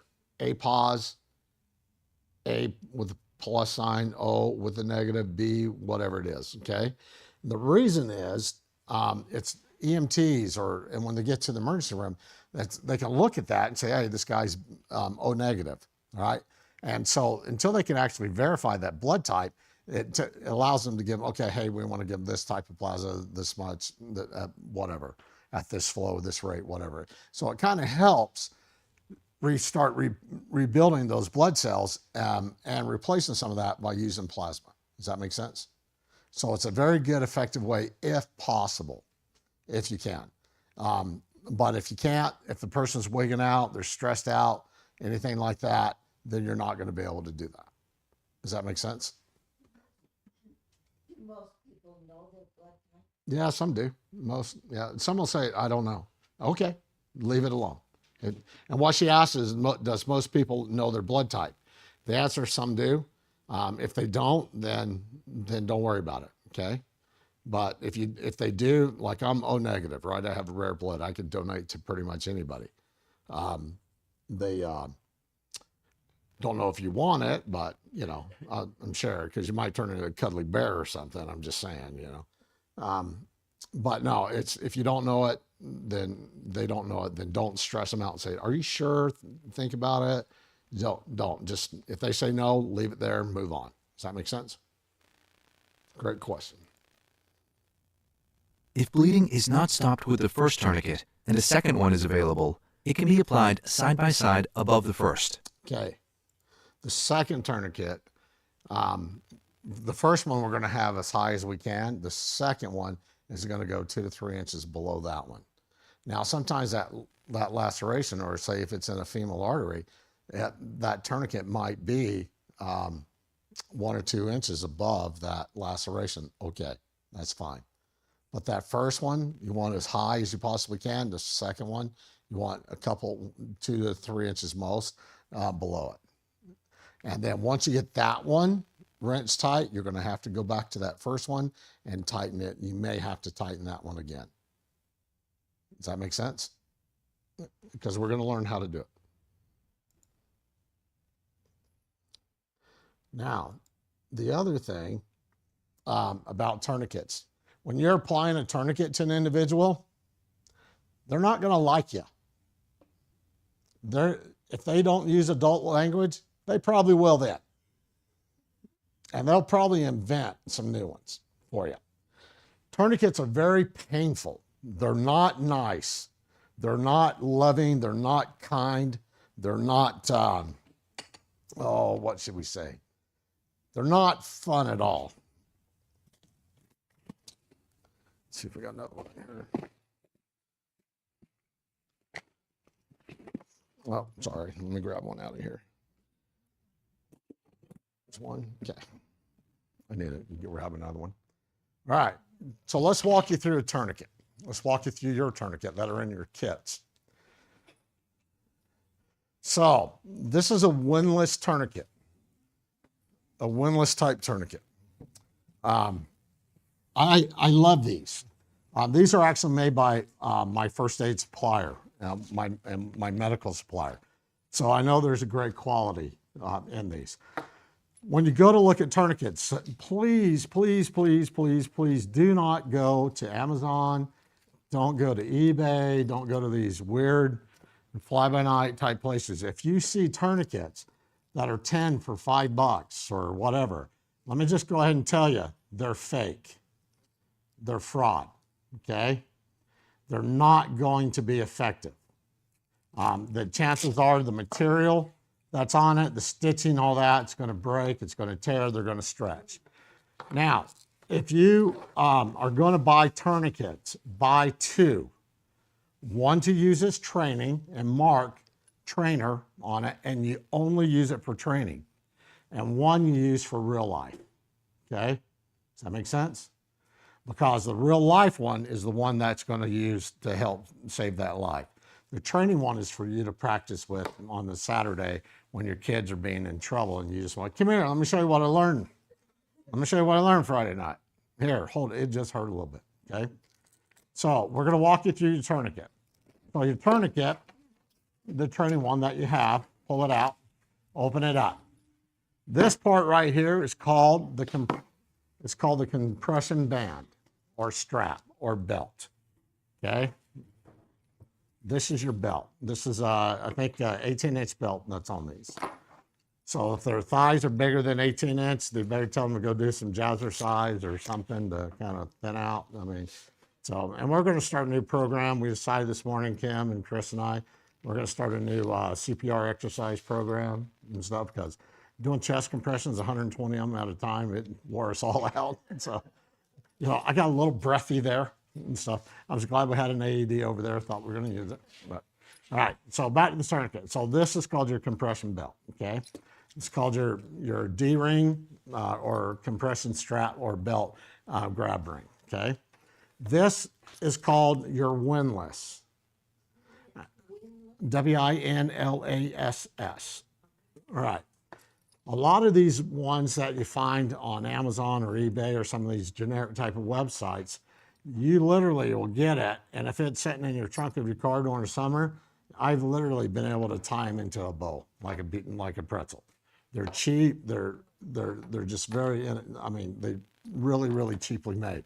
I've had them in winter when it's 10 below or 5 below, and they become so frozen they're brittle, and I just snapped them. And that's the time you don't want your tourniquet to fail.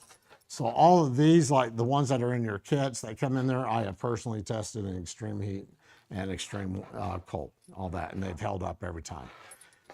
This part right here, the windlass, this is called your windlass strap, this little piece of material right here. And that's what you do your twisting on, okay? Remember, once you put a tourniquet on, and even a training, this is why you want to market training. Every time you're really tightening down for real, this is stretching, this material stretches. the fabric, the stitching, all that stretches and it could become loose. So that's why you want to make sure the ones you're practicing with or training with are marked as a trainer. You don't want to use them for that. Typical trainer tourniquets are blue. That's the color reserved for training tourniquets are blue. But if you can't find them, because I know some of them, they're kind of hard, then you just mark yours. You'll have the tab right here, and you can just mark training on that right there. Okay, speaking of, this piece right here, this thick nylon Fedora, this is called the windlass or the compression strap. This is what actually folds down, okay? Now, you cannot or should not use this on anybody under the age of 2 because you can't get that compression or what you need down to stop that bleed on somebody less than 2 years old. But we're going to fix that. I got an answer for you. So this is called the windlass lock or key right here, and this is called the date strap or the security strap. A lot of people call them different things. This is just what I've been over the years is what I call them. Now, what I'm going to show you is how to make it combat ready, okay? Because this is very important. Most time if you'll look in your kit and you'll see your tourniquet is all ready to go. Does that mean, you understand? It shouldn't be wrapped in the plastic. It should have been taken out. If it is in the plastic, go ahead and take it out because you want to make it combat ready. You don't have to do it this just a second, but you can do it. But you don't want it to be in that plastic because when you have to use this, time is not your friend. You don't have time to take everything out and get it ready to go. This stuff, like the gauze pad's fine. The tourniquet, you want to make sure that's ready to go. Does that make sense? So what you want to do first is open it up. Just like this. Open it up all the way. Just like that. Okay? That's what I want you to do. You busted it already? Yeah, on your thigh you can. Yep, that's one way. And we're going to play with that and learn how. There you go. And that's the buckle right there, the little black part, metal part. So go ahead. I want you to hold it out just like that, okay? Pull the strap down to where it's like this. It has this little hole, about this big. You with me? So pull that strap down. It's going to hold just like this to where it's about this size. Then you're going to accordion fold it until where it laps over like that. That's what I want you to do with the D-string, with the D-ring, okay? Now, if you're having to use a tourniquet on yourself, what's the first thing that goes? There's two things that go. What do you think they are? Dexterity is one, and you know what that means. The ability to pick things up. Being able to pick this up is almost difficult. Is an event to do that. When you're losing blood and you're trying to do all this stuff. This is a job. This is a very difficult task. The other thing is motor skills. You lose dexterity and you lose motor skills whenever there's a bleeding control situation like that. So what I want you to do, this strap right here, because it is a very important thing, I want you to take it and overlap it, either off the front of it to where you can easily grab it or over to the side. So I want you to overlap it just like that. See how that is? Just like that. Yeah, a little bit more. There you go. Perfect. Yep. So you can grab it just like this. Either all the way over like that or over like that. Yep, there you go. Good. Just like that. Yep, that's good. Yep, there you go. Hey, you might have had this class earlier. Yeah, a little bit more like this. There you go. Just like that. Or you can move it just like that. Either way. Look, yep. Good. The reason you want it like this is so if you start to lose dexterity and you start to lose some motor skills, it's easy to pull. Does that make sense? You want this to be easy, not difficult. The last thing you want is when you're losing some dexterity and stuff, try to fight to get this off, to get this. Because if this is locked in, it's not twisting. Does that make sense? So you want to pull it over, have it over the edge, just like that. TV camera, see that? Just like that. It's called combat ready, okay? Now it's ready to use if you have to. So let's walk through the process. Now, if any of you ladies, even watching on TV, if you're pregnant, please do not cinch all the way tight, okay? What I want you to do is open it up. And I want you to slide it on as high as you can and give it a good pull. Give it a good pull and roll it under to where the Velcro sticks. When you're doing this in real life, this is not fun. It hurts. You want your windlass on the other side that you can grab it. There you go. Keep on going. Keep bring your windlass around. Right. Oh, the other way. This. You want your windlass to come. There you go, like that. So you can. It's easier to grab because if it's under here, it's going to be a little bit more difficult. Yep, there you go. Okay, give it a couple little twists. And you kind of feel how it cinches up, how it gets a little tighter. Now, if you really want to try, you go ahead, as long as none of you ladies are pregnant, give it another one, and just hold it in for a second. And you kind of feel the tingle in your hand go. And then give it one more little twist.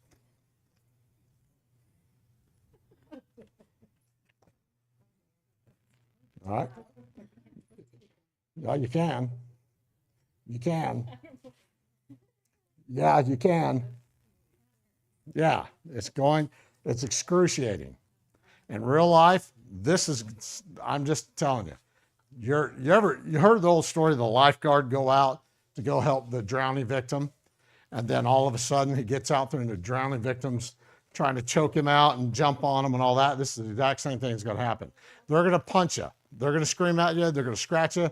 They're going to do everything they possibly can. So go ahead and release the tension and pull it off. Okay, make it combat ready.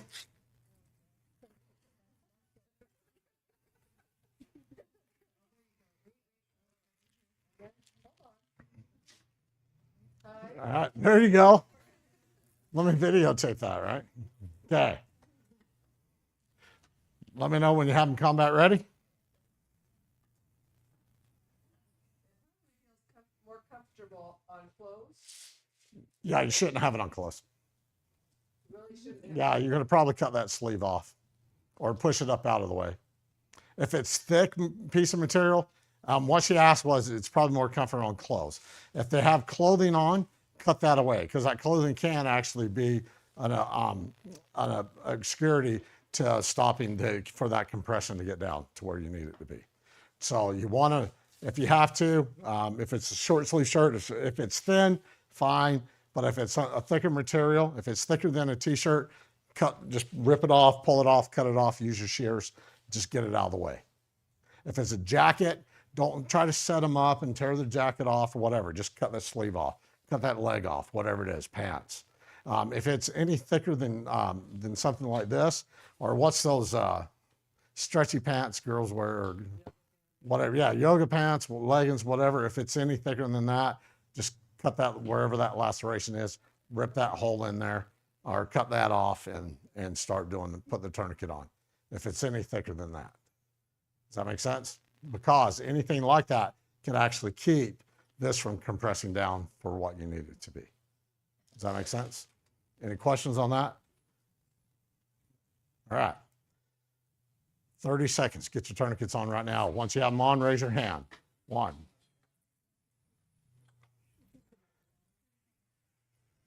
30 seconds. You got 5, 7, 10.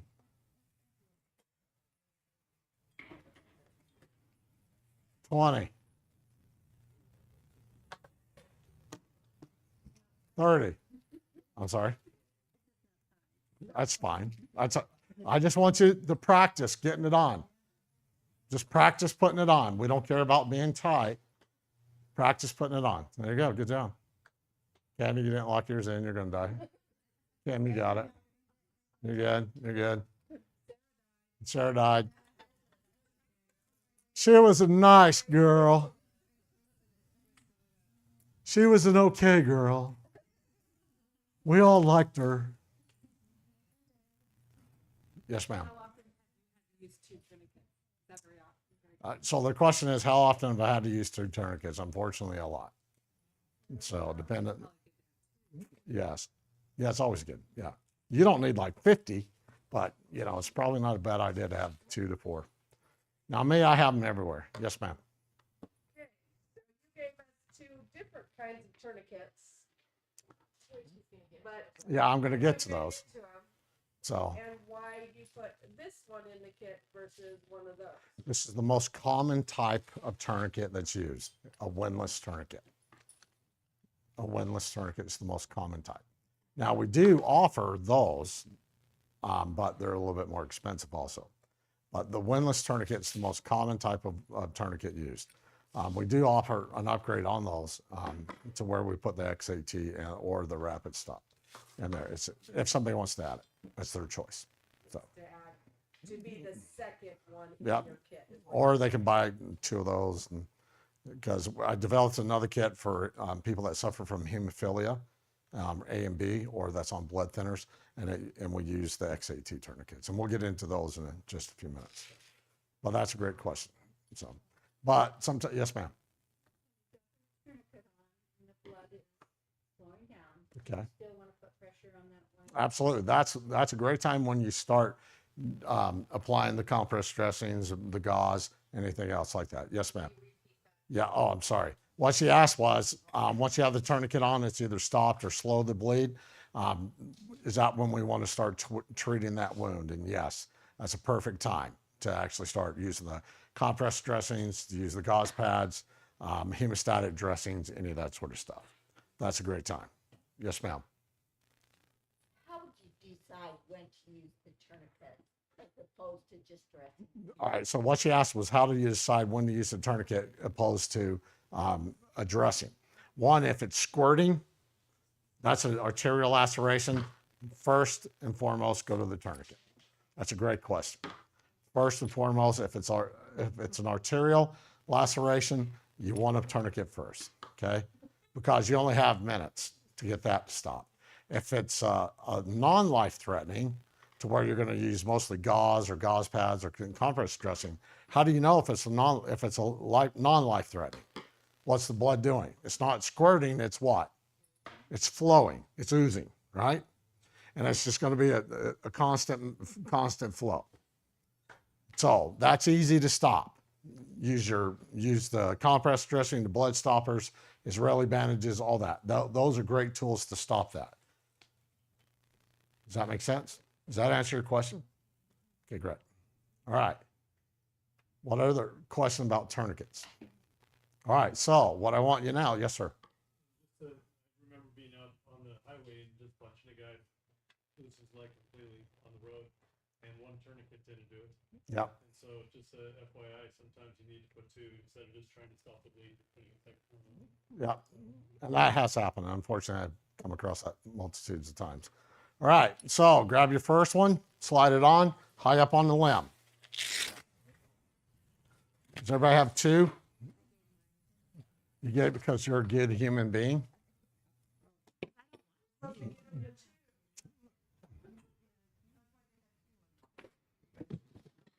all right. For some reason, we might have a couple more.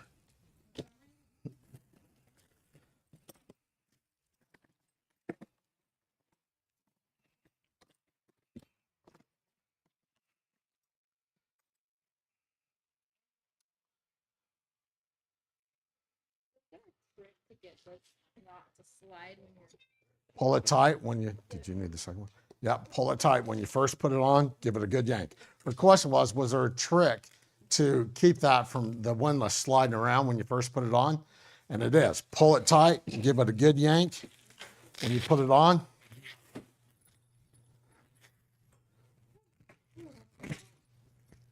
Give it a good yank. Don't be shy. Give it a good yank, and then reach around. And now you can blah, blah, blah, put it, lock it in. And then if you need to, you take the rest of the strap and you can put it back in on top if you want to. Or you can hold it around, or you can let it dangle. I like to have it on right there. A good quality tourniquet. Once you Velcro that puppy on, it's staying. And then you can apply it on, okay? Okay, does everybody have 2 tourniquets? You need another one?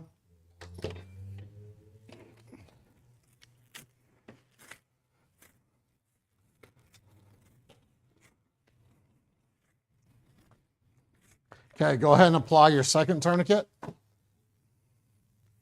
Everybody, you guys have 2? You guys have 2? Okay, go ahead and apply your second one. Little smarts a little. You're going to do it the same way. Get it high, but you want it right a couple inches separated from that, from whatever limb that is. A couple, 2-3 inches at the most, okay? I'm sorry? No, you don't want to put the tourniquet. What she asked was, do you want it on a joint? You do not put a tourniquet ever on a joint, around the neck, around the abdomen. There's other tourniquets for that. They're called junctional tourniquets for that, but there's not one for the neck or for the elbows, the knees, that sort of stuff, the ankles, the wrist.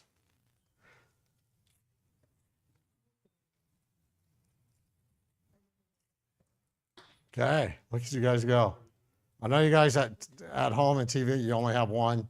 That's fine, but just so you know, if you do, get another one, just practice with it. Another trainer one, practice with it, okay? Awesome. Okay, go ahead and release them both. How long did you have to get that first tourniquet on? The first time, how long did we give you? 30 seconds? Okay. Go ahead.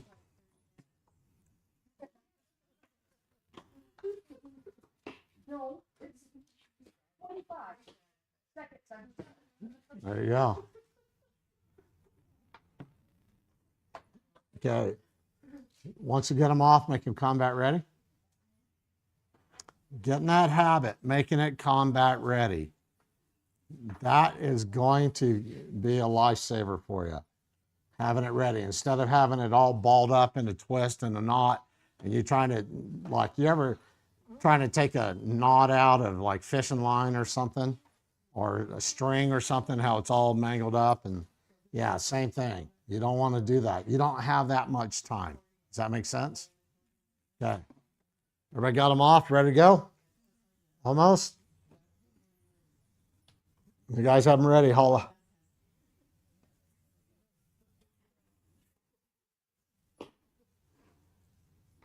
All right, you ready? Listen to what I'm about to say.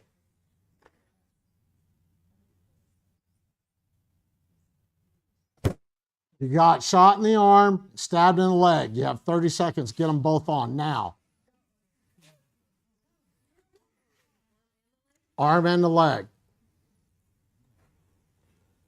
What are you doing? Get them on. Go, go, go, go. Get them on. Get them on. Go, go, go. Get them on. Get them on. Let's go. You're dead. You're dying. Go.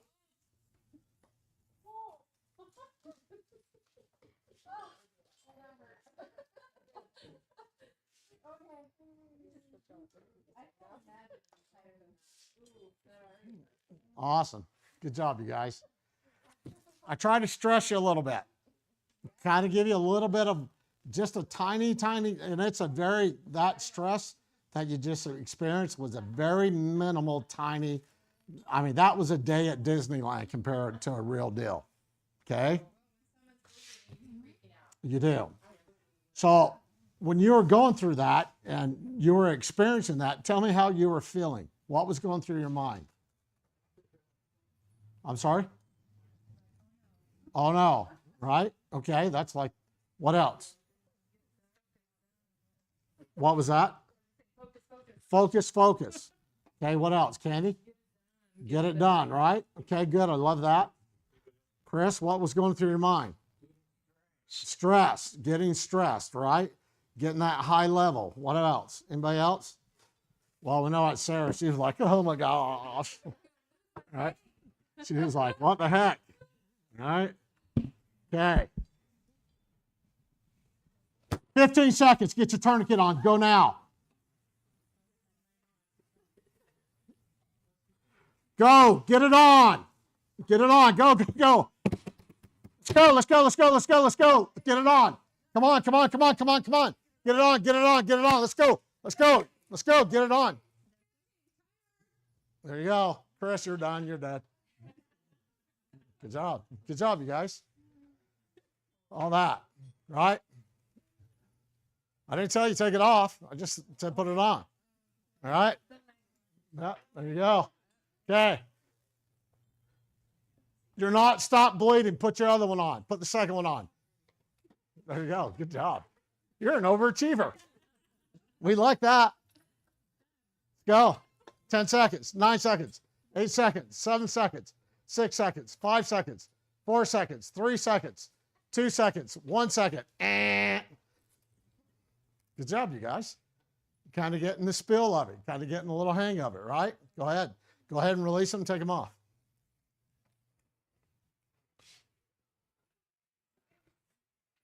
So how do you feel?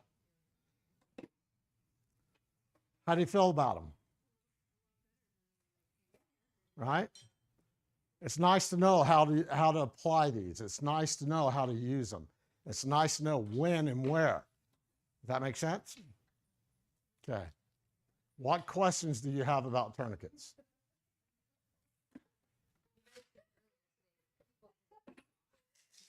I'm sorry? Yeah, we're going to talk about that next. Thank you. Okay. So let's talk about some other type of tourniquets. One of the problems with windlass type of tourniquets is that they're pretty much out of date. How many times in your life have you updated your cell phone, or bought a new car, traded your car in, or updated a TV or a computer, right? It's like everything else. There's new stuff, new technology. Think about it. If we didn't discover new technology with medicine and equipment, we'd still be trying to hold a nuclear flashlight behind you to do an x-ray, like they did back in the 1800s. Does that make sense? So why wouldn't the technology of tourniquets change?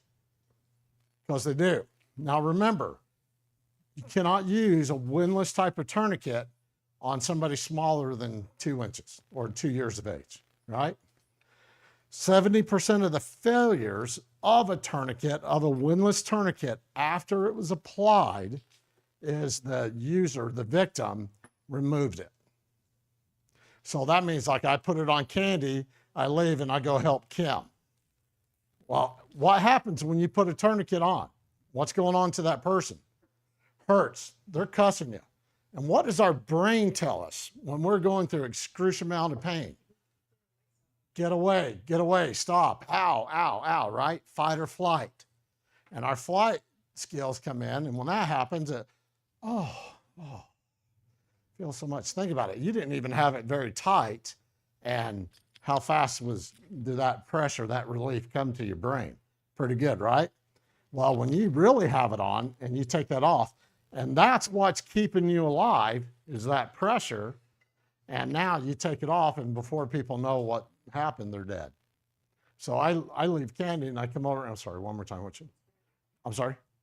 Terry. I come over to help Terry, and I come back 10 minutes later to work on Candy, and she's blue. She's done. There's just a big pool of blood. So that's the bad thing about a windlass tourniquet, okay? That's really the baddest thing the most CAT combat application tourniquet is probably the most popular of all tourniquets. They have sold and saved thousands of lives, thousands, tens, if not 50,000s of lives of soldiers and law enforcement officers.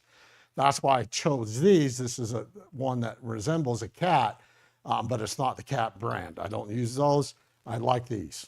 I like these a lot better, okay? The same type of material that's used in the windlass.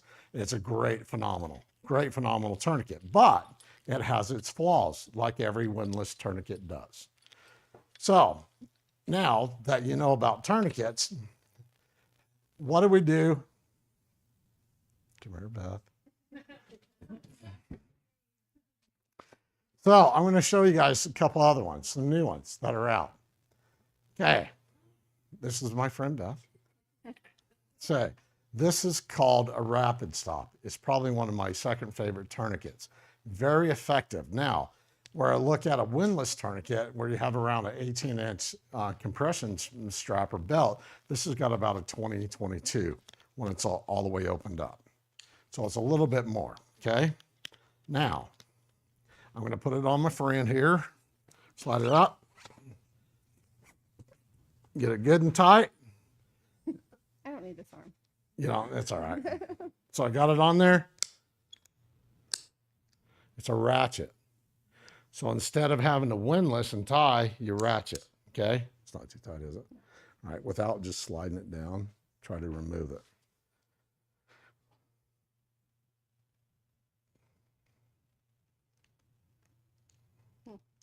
I wouldn't know how. No, because that would make it go more. Yeah, I don't know. I wouldn't know how to remove it. So the problem with the victim removing the tourniquet's been answered now. It's real simple. You raise the front up, and then when you do that, you pull this up and it slides. So it slides up and down. They would have to see that up close. Yeah, because and we're gonna, yeah. and then you can, and I didn't have it tied on her. Don't go nowhere. But yeah, because I could see if I'm wearing the tourniquet, I would want to take it off myself. Like, Yeah, I would almost like rather die than if it was super tight. I'd be like, just get it off me. I don't care. You know what I mean? Like that's how painful. The first time I ever used one of these, I put it on. And I couldn't figure out how to get it off, and my arm was purple and stuff. So I FaceTime. Don't go nowhere. We got another one. Oh yeah, okay. My, 'Cause I would not be able to get that one off myself. you lift up. She asked how to get it off. You lift up here. You lift up at the front, and this part's next, and that slides it back and forth. Well, now that I know how it's done, yeah.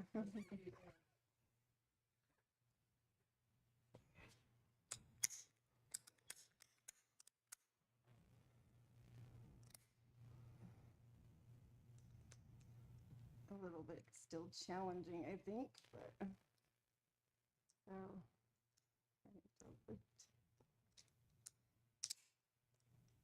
There you go. Took some maneuvering, but yeah.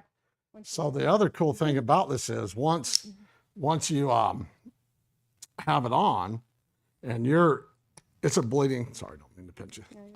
When you're dealing with a bleeding control deal and you lose motor skills and you lose dexterity, even harder, even if you know how to get this on. Because I had this puppy on, and the first time I ever got it, and my arm literally was purple, and I FaceTimed my account rep, and he was laughing at me because we're friends like that, right? I literally had to take my shears and cut it off. That's how I got off, and it took about a week for my arm to actually come back. But it was awesome. I know they're a very effective tool. It's ready to go. You just make it this. It's kind of a little bit more difficult to make it combat ready like the other ones, but you take it out of the packaging, remove the wrapper, and it's ready to go. So I'll pass this around, and you guys can actually get these here from these guys. So now, how old should you? What's the oldest you can use a tourniquet on? Remember? Or the youngest, I mean. 2, right? Why? Their size, right? They have smaller than 2-inch diameter. Does that make sense? Well, it can fix that problem too.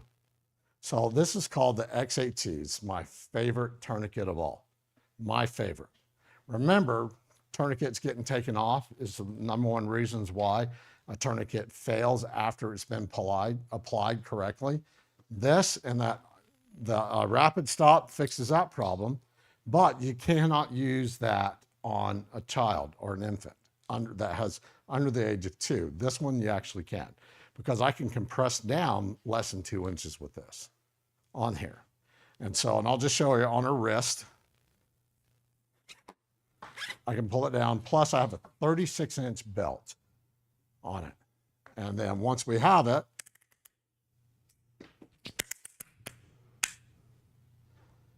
go ahead and take it off.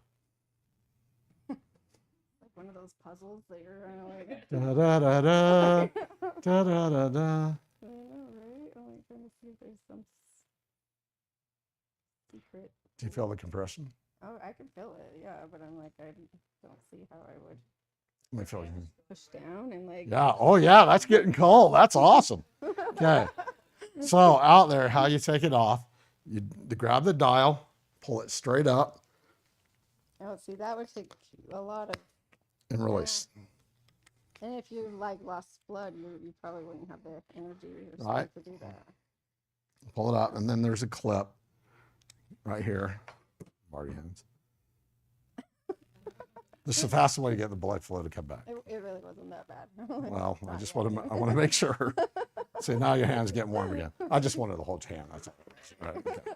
All right. Thanks, sis. Yep. So this one, phenomenal. You can use on kids and all that. Has an FDA authorized use, same as the rapid stop. In my world, OSHA and ANSI rules. OSHA, Occupational Safe and Health Administration, ANSI, the National Standards Institute.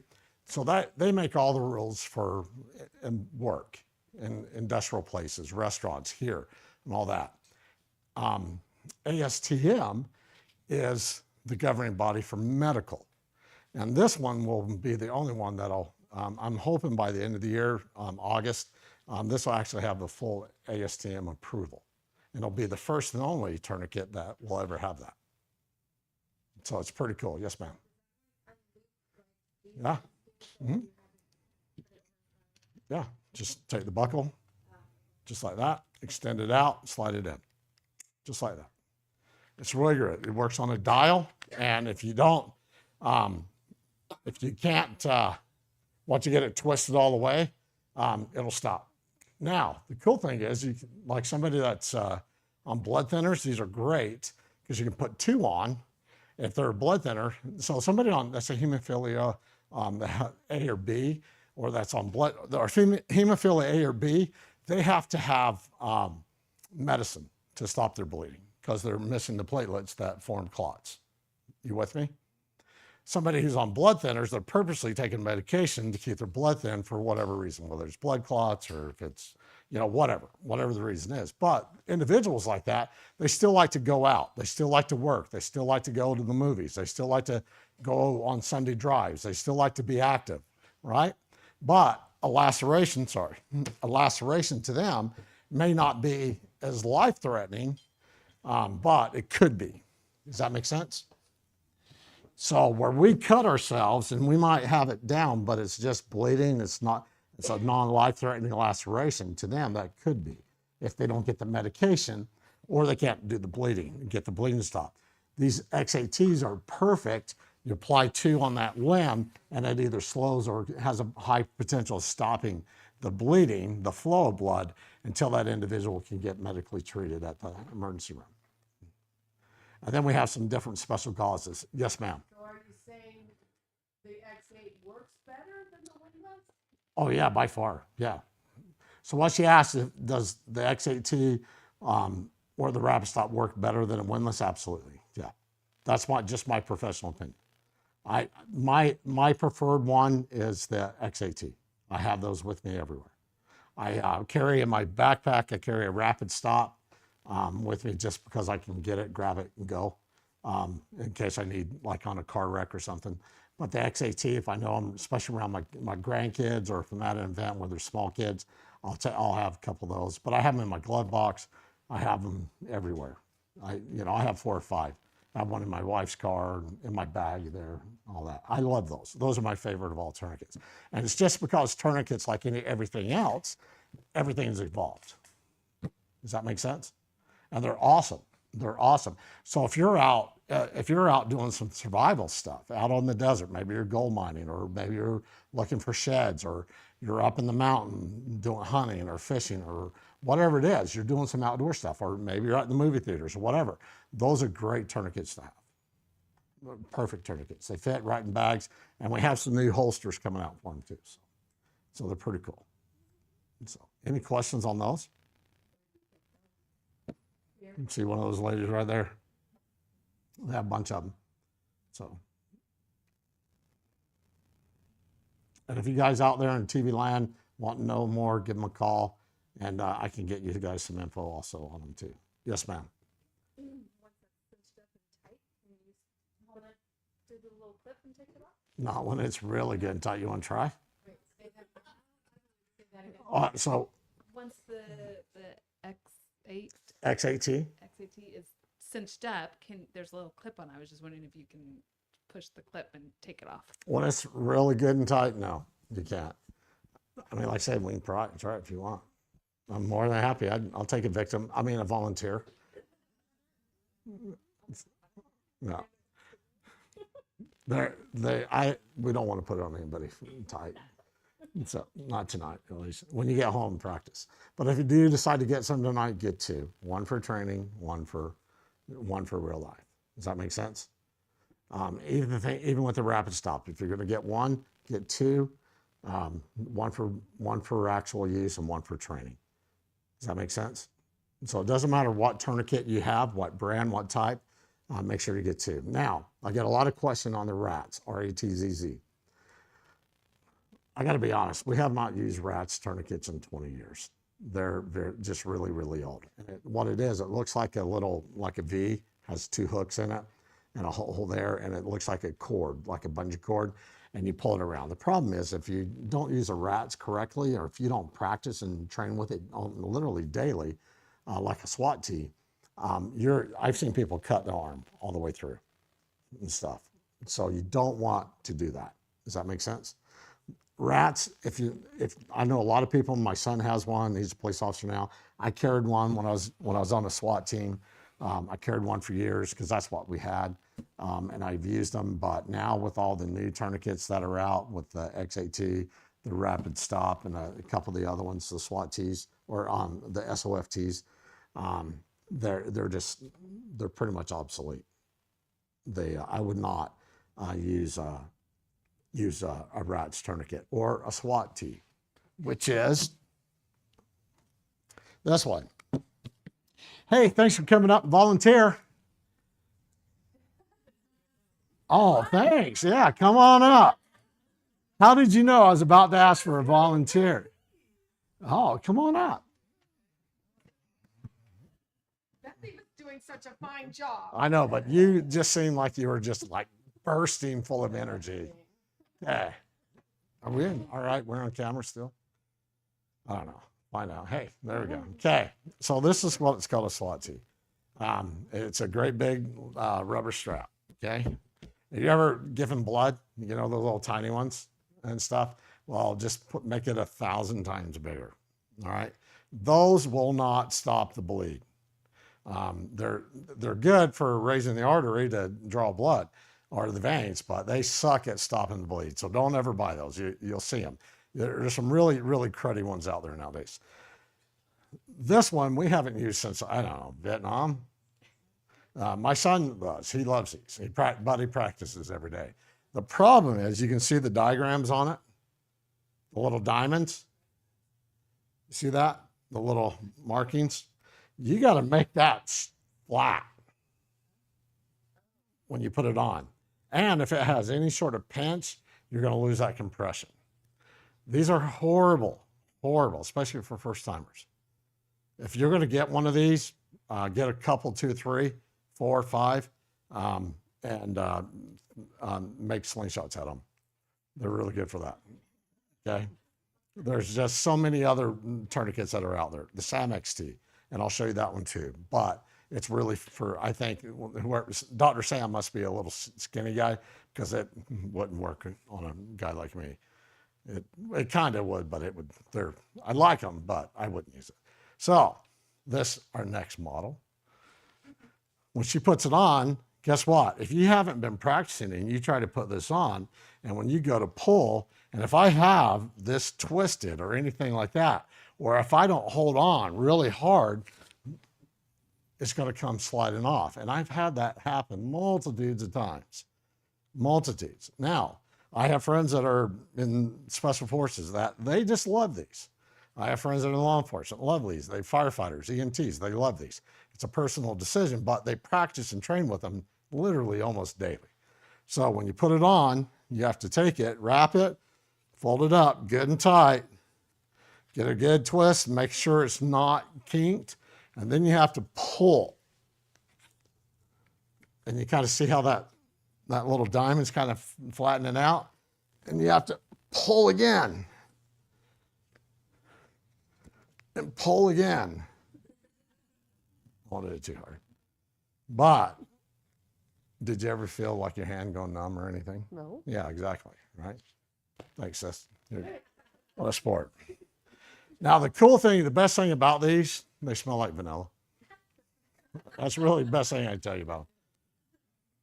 I'm not, for what we're doing here, what we're trying to achieve, that's just a tourniquet I would personally never use. Does that make sense? Okay. Rapid Stop XAT, I love them. They're just phenomenal. The windlass tourniquet is kind of the cat type or the cat brand or something like this. They're perfect. They're great. Just practice, practice, practice, practice. Does that make sense? Okay. Any questions? Any other questions? Anything?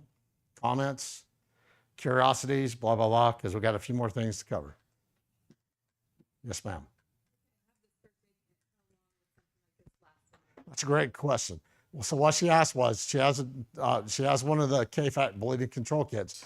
How long would a tourniquet last? There is absolutely no expiration date on tourniquets. There's not one. FDA doesn't require one. ASTM doesn't require one. Every manufacturer of every tourniquet of reputable always says you should replace at least every 12 to 16 months, especially if it's in extreme cold or extreme heat. Does that answer your question? So every 12 months, I take the ones that I have and I turn them into training ones, and then I replace them with new ones. That's kind of like every time, like when you change your batteries in your smoke detectors and stuff, but I just do it once a year. Now, once you use a tourniquet, it is not reusable. I don't care what anybody tells you. Oh, you can put it in your dishwasher and sterilize. No. Okay, you got to realize it's saturated with blood, with cootie carriers, right? So don't try to think, oh, I can sterilize it, I can soak it in bleach, I can soak it in antiseptic. What? No, it's cheaper. You're going to spend about $50 trying to sterilize it, where you can buy a brand new one for $38. Okay, and you still have all your free time that it takes. Okay, they're one-time use. Once you use it, it's done. Does that make sense? Once you apply a tourniquet onto an individual, do not take it off. It's on there. Make sure if they have a greasy forehead or something, make sure you write on there or clean it off and then write the time. And if possible, get their blood type. Does that make sense? Any question on tourniquets? It's all right. Undo the strap, the gray, the clip. Right here. There you go. Reset it.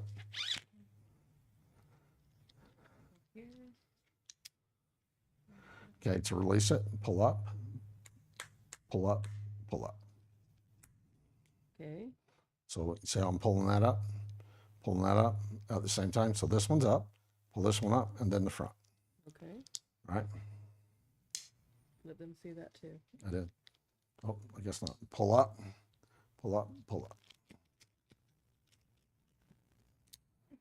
And then to reset it, you just undo the strap here so it's like this. And then when you go to put it on, pull it hard, pull it tight, pull it fast, ratchet, and then you're good to go. And then pull up, and slide. Now, once you have it, once you've used it in a training deal, there again, to reset it, undo this, make sure this is reset all the way back. Undo this, pull it. That's why what I'm missing. I can't show anybody if I don't know what I'm doing. All right. And what about this loosening again? It's not, I don't want to do the clip. So I Okay. wanna know how Pull to- straight up. Straight up. Okay. You can do it. Okay, just these two sides? Yep, right Or here. do I have to do anything? Right here. Okay. Oh, just twist it up. Yep. Okay.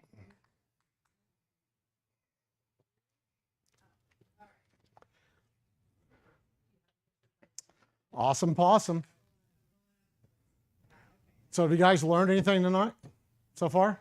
Oh, we're gonna have some fun now. Okay. Now we're gonna talk about hemostatic dressing.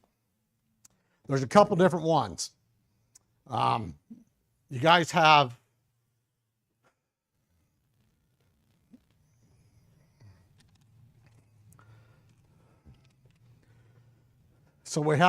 there's two different types of hemostatic dressing.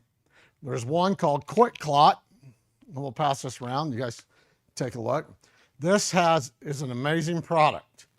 It has literally saved tens of thousands of lives as a winless tourniquet.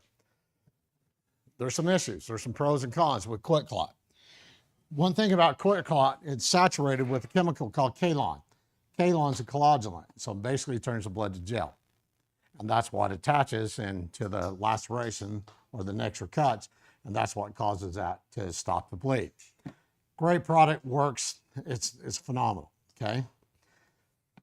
The pros, it's very easy to use. Put it on there, and it works. The cons,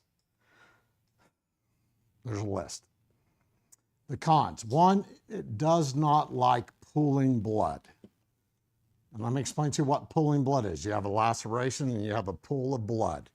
You need to remove that when you're using Quick Clot, because Quick Clot does not like pooling blood. Once it's saturated all the way with blood, you remove it and add another one. A few years ago, the FDA made Quick Clot go back and disclaim that it used to take, once you put it on, you had to apply pressure for 3 minutes. Now it's 5 minutes, a minimum of 5 minutes of applying that pressure. The worst thing I can tell you about Quick Clot, the really most negative thing, is once it's been applied or inserted, they have two different types. Quick Clot, the pad, which is like that, it's kind of like a pad. The other one's the combat gauze. Do not buy these off of Amazon. The chances are the ones that you're getting on Amazon are fake. There's a great chance. Or it's a lesser quality. Yes, Quick Clot makes a lesser quality hemostatic dressing. So you want to be sure, you want to watch out. You want to make sure, if you're going to buy the stuff, make sure you contact a reputable agency that has it, or distributor that has it. These guys, I have it. It's real simple. So, okay. The bad thing about Quick Clot, once you have it on, say it's a cardiac artery, you put it in there, you use either the pad or you use the combat dressing, the Kalon active. Once they get that individual to the hospital and they go to pull that out, if they can't flush all the Kalon out, the gel, if they can't flush out, they have to go in and surgically remove it, scrape it out. Okay, so because of that possibility, it can keep that person, depending on the injury, it can keep them in under surgery and anesthesia for another 30 minutes, a couple hours, 2 or 3 hours. It all depends on what the injury is, obviously, but it could prolong that individual from being released or back into recovery, okay? That's really the cons about it. It's not as effective as Newstat. I frickin' love Newstat. I love it. N-U-S-T-A-T. It's the most common used hemostatic dressing that in surgeries, and especially in orthopedic surgeons. there's zero Kalon in this, zero. It's the fiber and the material and how it's woven together is how it works. And it is phenomenal. The cool thing is it loves pooling blood. Matter of fact, the more the better. It'll absorb 10 times its size with it. And once it's inserted into that injury, it finds and it works to locate that laceration or to cause clotting, and all because of the fibers. And here, you can buy these right here. Yeah, that's it right there. Comes in those bags. It's in each of your bags. Yeah, you have one in your kits. Now, the other cool thing about Newstat is once they pull it out, guess what? It's out. There's no fibers, there's no coagulants, there's no any of that. It just pulls it right out, throws it in their little biohazard deal and move on. Flushes that wound out and all that. Yes, ma'am. It's a proprietary, and I'm not even allowed to know. So what she asks is what the material is made out of, and there again, it's a proprietary material, and they won't even tell me. And I've actually been to the manufacturer place in New York where they make it, in Wisconsin. That's a gauze pad. Those are gauze pads. Yeah, it's in that kit. So when the question was, when will we use hemostatic dressing? You got the tourniquet on, you're going to shove that inside the wound, and you're going to apply pressure. So that's the best time to use it. Or if it's that for life-threatening. For non-life-threatening, you're going to use it to slow or stop the bleed, for that to form a clot. Okay. So what I put that on and then something like that. Absolutely, you can. Absolutely, yeah. Yeah, nothing wrong with that. Absolutely. And what she asked, because she put that on top of the injury and put it down inside the hole or whatever it is, and then use a blood-stopping compress bandage. Absolutely, you absolutely can do that. If it's a major laceration where it's arterial, that might be one of the ways I might use it to hold it in, to get it in there. But sometimes I might have to shove another one on top of it too. So before you put a compress dressing, make sure you got that wound packed very good. Does that make sense? That's the big thing with quick clot and with Newstat. I do have a couple studies, independent studies that were done, the difference between, and Newstat keeps coming on top every time. So that's why I use it in our KFAT kits, because one, it keeps it, maybe will shorten the time that victims in some sort of life-threatening bleed, stop the bleed, or in the surgery, maybe get them out of surgery. It all depends on type of the injury it is also. Does that make sense? Okay. Now we're going to talk about wound packing. You got a gauze roll? Have another one or one there? Take one out.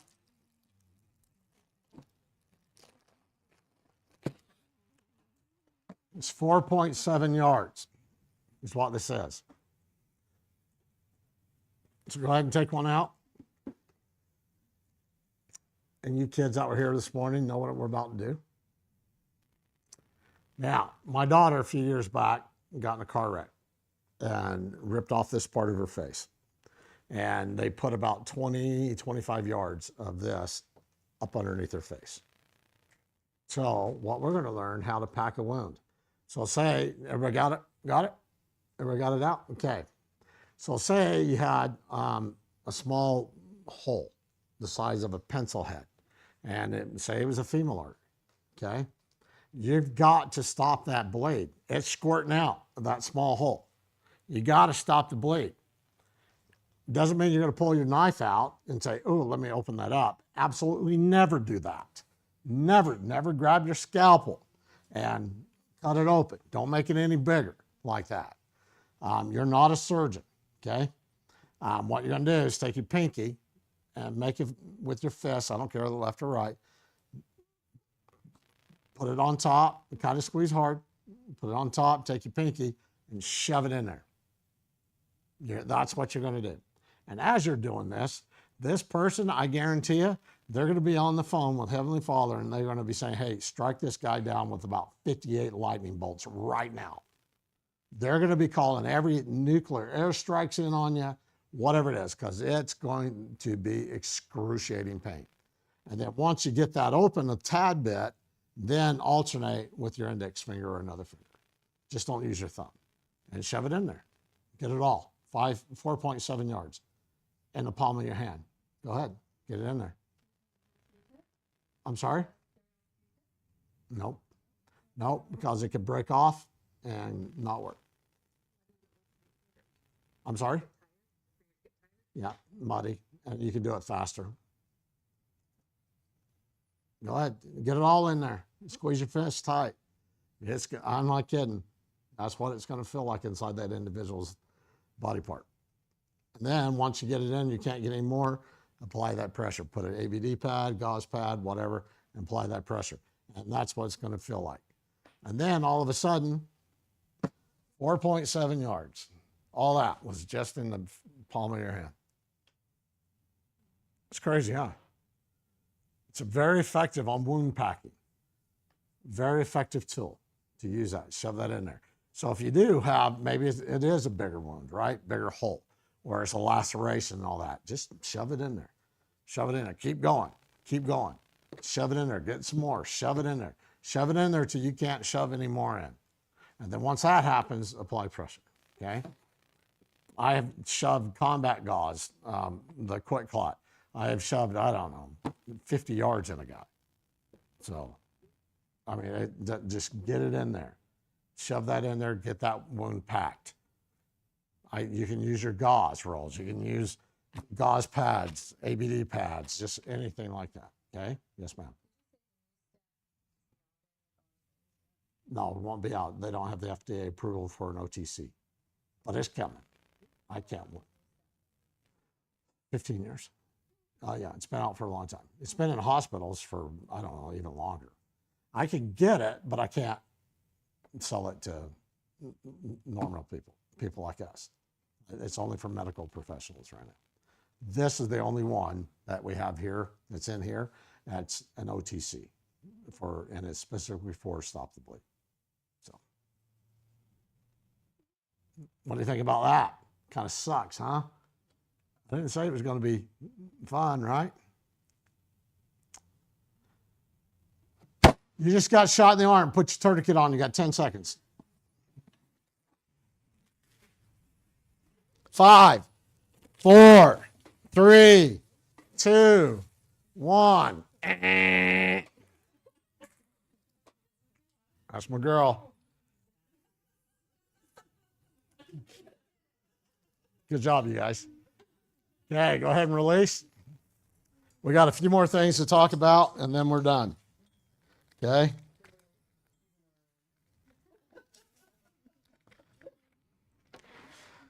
Okay. What I want you to grab now in your bag is this cute little silver blanket. Go ahead and don't unfold it. Just take it out of the pack. You don't? There you go.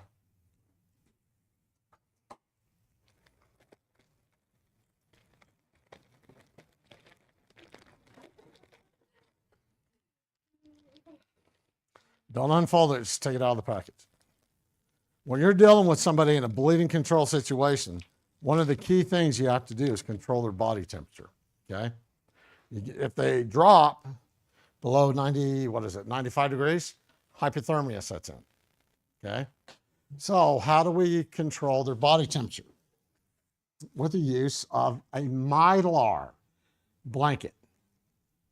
It's a Mylar blanket. Go ahead and take it out. Just don't unfold it yet. Do not buy the ones that say thermal sheet, survival blanket, whatever. They're cheap. They're not Mylar. You want a Mylar blanket. If it says Mylar, that's the one to get. If it says, because I've seen some packaging, survival blanket, emergency blanket, Mylar, those are okay. If it's not made out of Mylar, do not waste the $6.99 or whatever. And please don't buy them at the dollar store. The Family Dollar, Dollar General, 99-cent store, whatever you want to call them. Don't do it because they're not Mylar and they're really cheap and they're not going to work. And right when you need it the most, it ain't going to work. It might work for, I don't know, 10 seconds, but that's probably about it. Okay. Now, come on, Beth.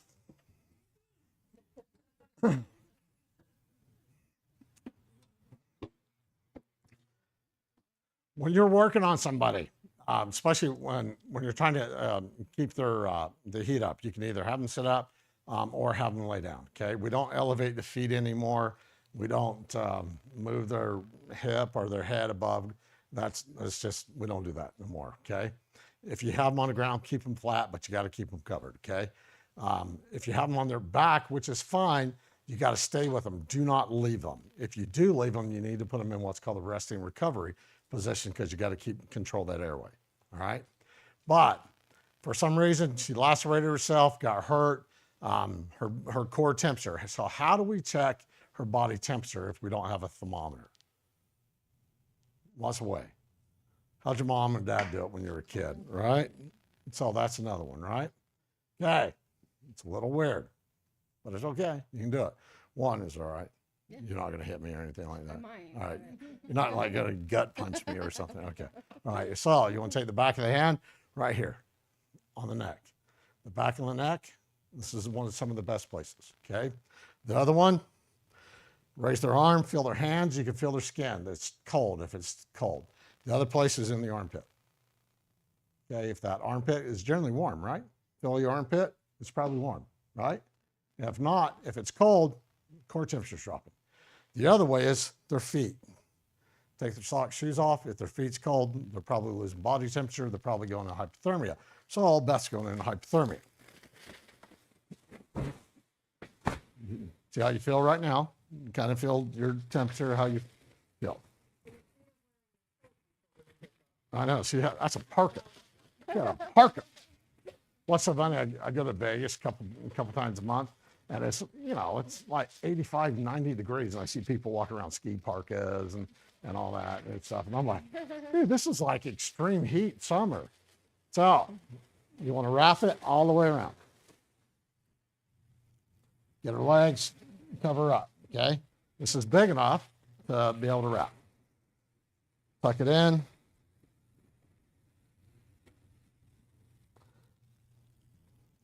Feeling warm? And I can reach space. Space, the final frontier. These are the stories of the K-Fac Odyssey. Da, da, da. Right? You feel warm? Yeah, I can definitely feel it. Yeah, it's changed, right? Yeah. Okay. So take your blanket, unroll it. Thanks. Well, Ellen still wear it. Oh, you can have it. It's all yours. You can take it with you. All right, unroll it, wrap yourself up. These I would have multitudes of. Oh yeah, wear it outside in the sun for about 3 or 4 minutes.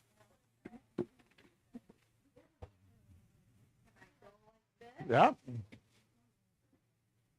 As long as you can cover that body. Yes, they're one-time use. And you have one in your kit.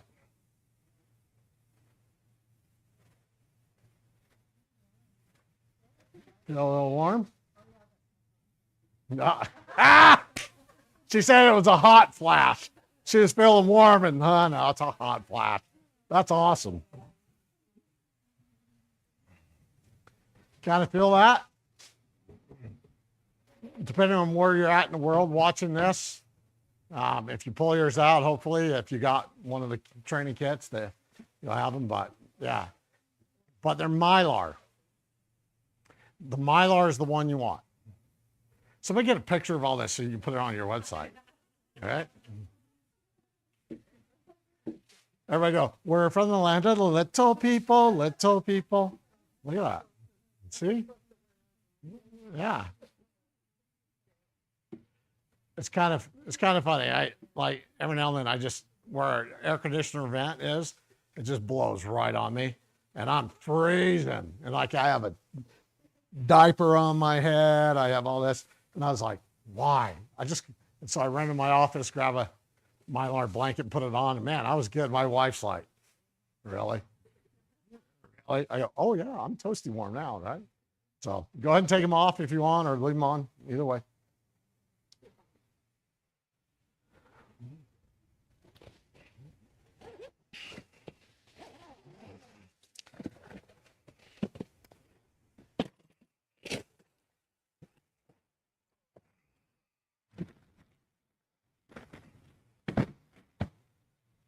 See, Chris, I don't know why I put them all up. I knew you were right. Right. Okay. Any questions on those?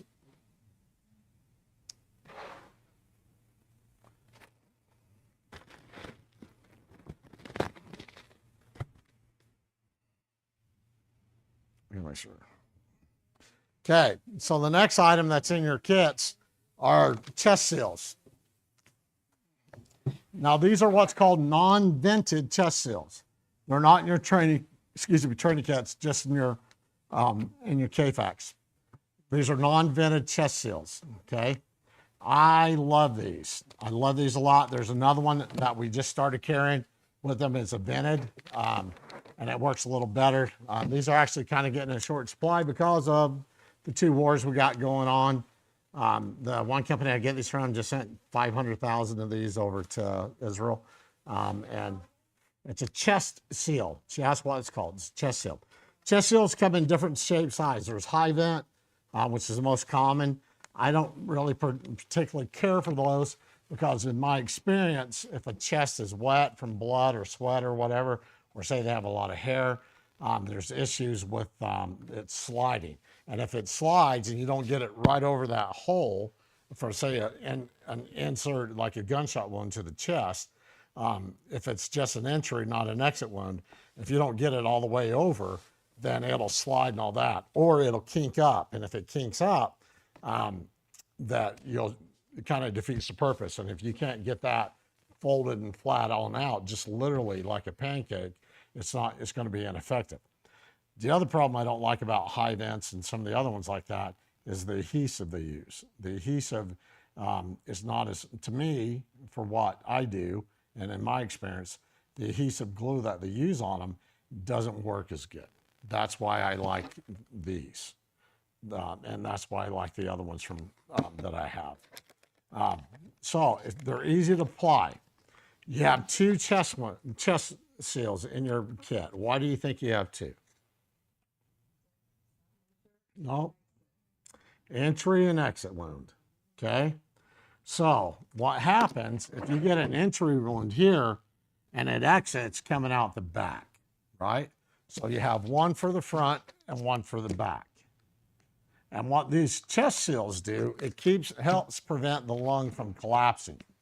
And it's the damnedest thing, how that happens. You'll be dealing with somebody. Maybe somebody has an impaled object. Maybe they do have a single shot gunshot wound to the chest. And it's an exit wound, or maybe it's not. It's literally the craziest thing you've ever seen. They'll be, and it's because this lung's collapsing, shrinking down into like the size of a grape, literally, or a prune. And that larynx, you'll literally see that larynx just shift. The larynx will just slide right over. And it's the dangest thing and freaks you right out. You're like, and they're, and that's because the lungs collapsing. And so, or it's starting to fill full of blood, and you got to get that to stop. That's where chest seals come in. It's pretty simple. When you open these up, do not throw away the plastic, the foil pack. And there's a reason why. Open them up. There's some gauze pad, kind of help clean up everything. And what you do is just peel them off. It's on a plastic, just like this. Now, this is just a plastic one, so the adhesive is not as polite as what I call this. Let me tell you, when you peel these off, if that guy doesn't come back from the dead, ain't nothing coming. He's done. He's done. Right? You think, what do they call that? What you girls do, and they put that glue on you, and then they take that tape and why? Oh yeah, that. All right, multiply that by like 5,000. Okay, because that's what it's going to feel like. Okay, so when you put it on, all you do is slide it, roll it, make sure there is no kinks. See how that's got a kink? You see that? That's going to prevent air from allowed in. And if you don't get this out and smooth it out, so you might have to move it a little. That's why I don't like some of the brands. Now I got that kink out. And once, so say it's only an entry wound, and it's literally, you'll hear, and you'll see that larynx just go right back into place. That's how chest seal works. Pretty simple, very fast. The reason I like these so much is because of the glue and how it works, the adhesive. Uh-huh. Yeah. Nope. Oh, you can. You wipe it off. That's what the gauze is for, to wipe it off, right? That's why I like these, because it doesn't work. And this is a good time because when you have fat fingers like I do, go ahead and whip out your old bandage shears, right? Just go ahead, cut right through. Remember, I told you, don't throw away your packaging, right? So we'll go ahead and pass this around. You guys can take a look, see what it looks like on the inside. No, it doesn't matter. Yeah, yeah.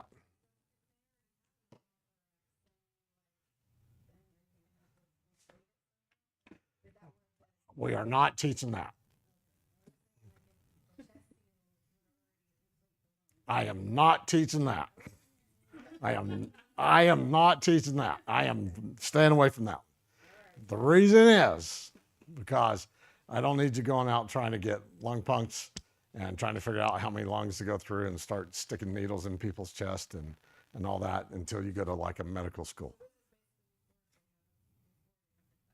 Yeah, this is right. And you start to notice it. And then you slap that chest seal on.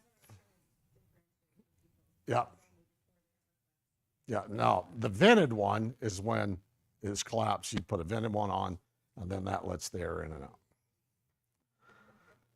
Kind of looks weird, huh? So it's pretty cool.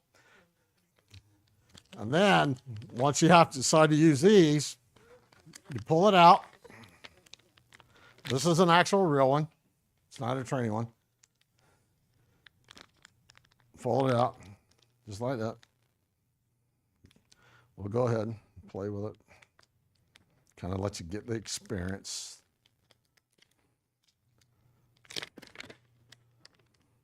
Kind of feel that. Damn it.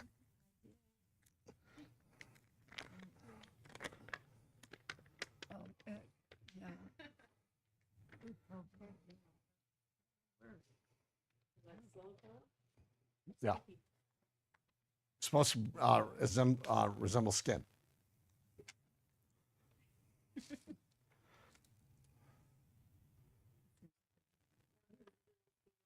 Yeah.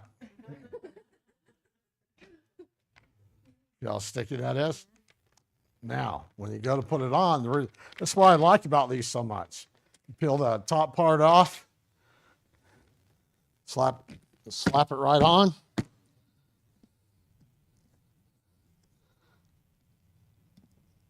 I probably put the wrong side on. Get it all on, get it on there, get it smoothed out. Then you can peel this off. Well, if you don't get the one that we all grabbed, touched with. You don't have to, you can leave it on, but it's probably good if you do. I just have stupid fingers and I can't get this sucker off. There we go. Yeah. You don't smooth it out, all that. It's all done. Then you got to pull it off.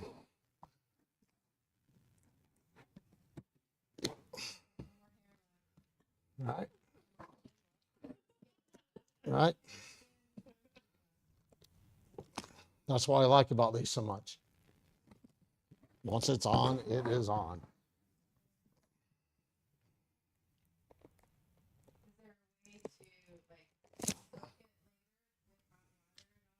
No, I'll just pull it off. Well, you're never gonna pull these off. Okay, once you put them on, you're leaving them, right? That's the hospital's gonna do all that. Yeah, you're never gonna you'll never. Okay. So that's your chest seals. Works very effective, very efficient, very fast. That's how they work. All right, now remember, I'm sorry? Here, these guys. Yeah. I forgot, when, can you use those, I mean, are they good enough, or should you always try to get the other kind? What, these? Yeah, the plastic ones never good enough. This type right here? Or this? That, This is a training. This is only for training. oh, That's it. This is the one you want. This is just so you learn how to place it. That's all it's for. This is the one that you just, so this is a real deal. If you may want to, we can put it on somebody's arm. Beth, you want to try? Cheek, leg? You sure? Come on. You're no fun. Okay, now remember I told you never to throw this away, right? The plastic, right? Never to throw the plastic away, and there's a reason why. So what if you have an in and out wound in here, and you have one here, right? And what if you have another one? Second one. Take your plastic, open it up.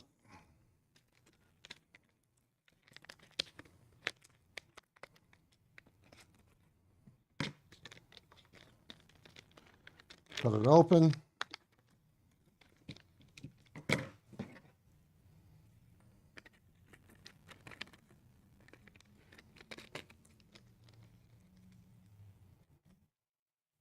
So say if it's just an exit wound or an entry wound, take your tape, and that's the only reason tape's in these kits, is just for this reason.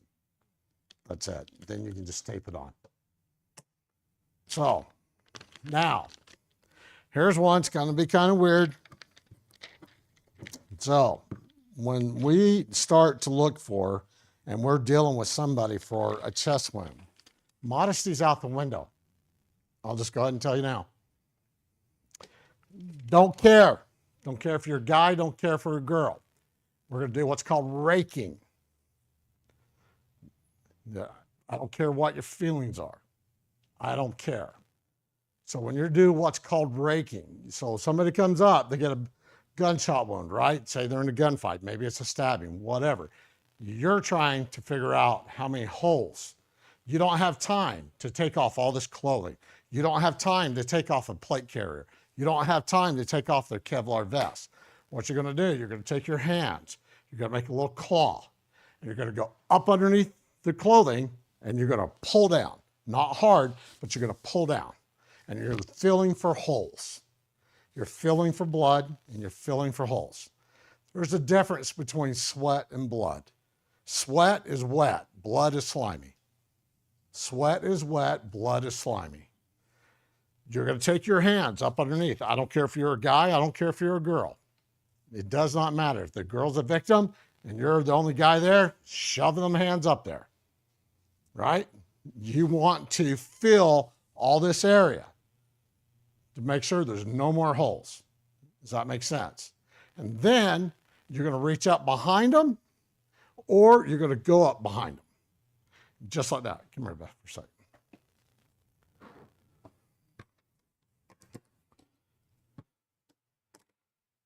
So, around for a second.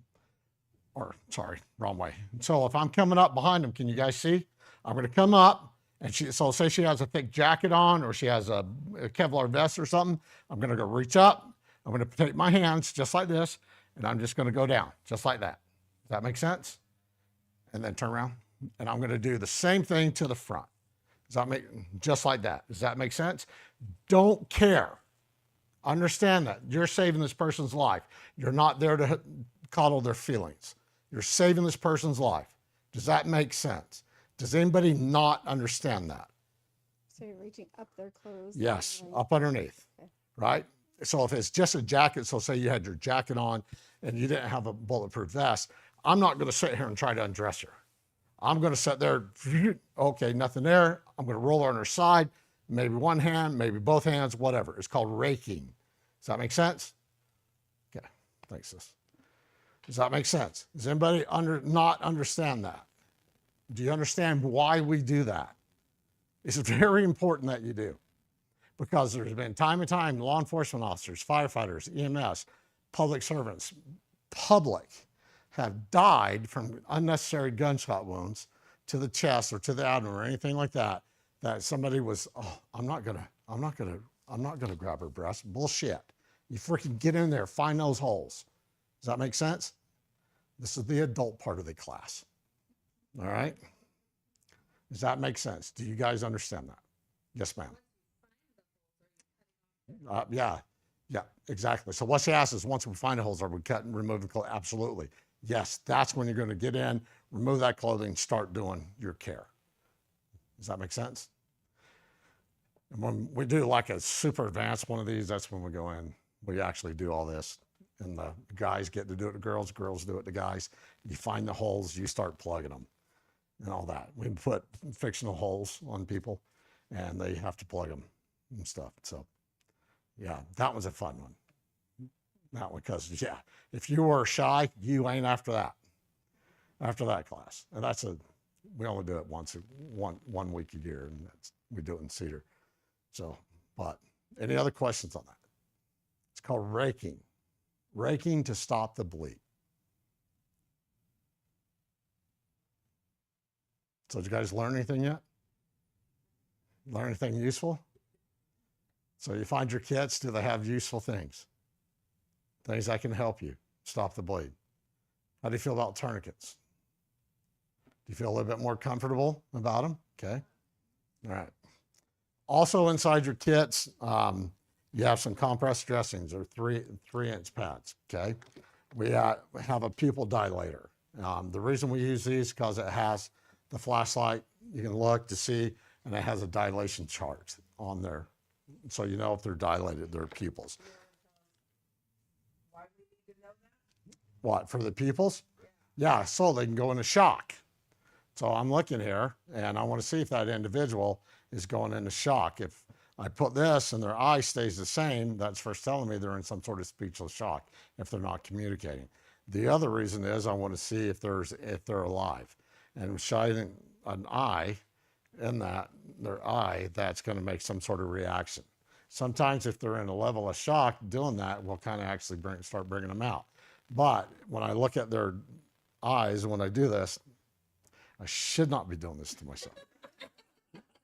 When I'm doing this, but like that, I'm actually checking the dilation of the eyes to see where they're at, how far they are.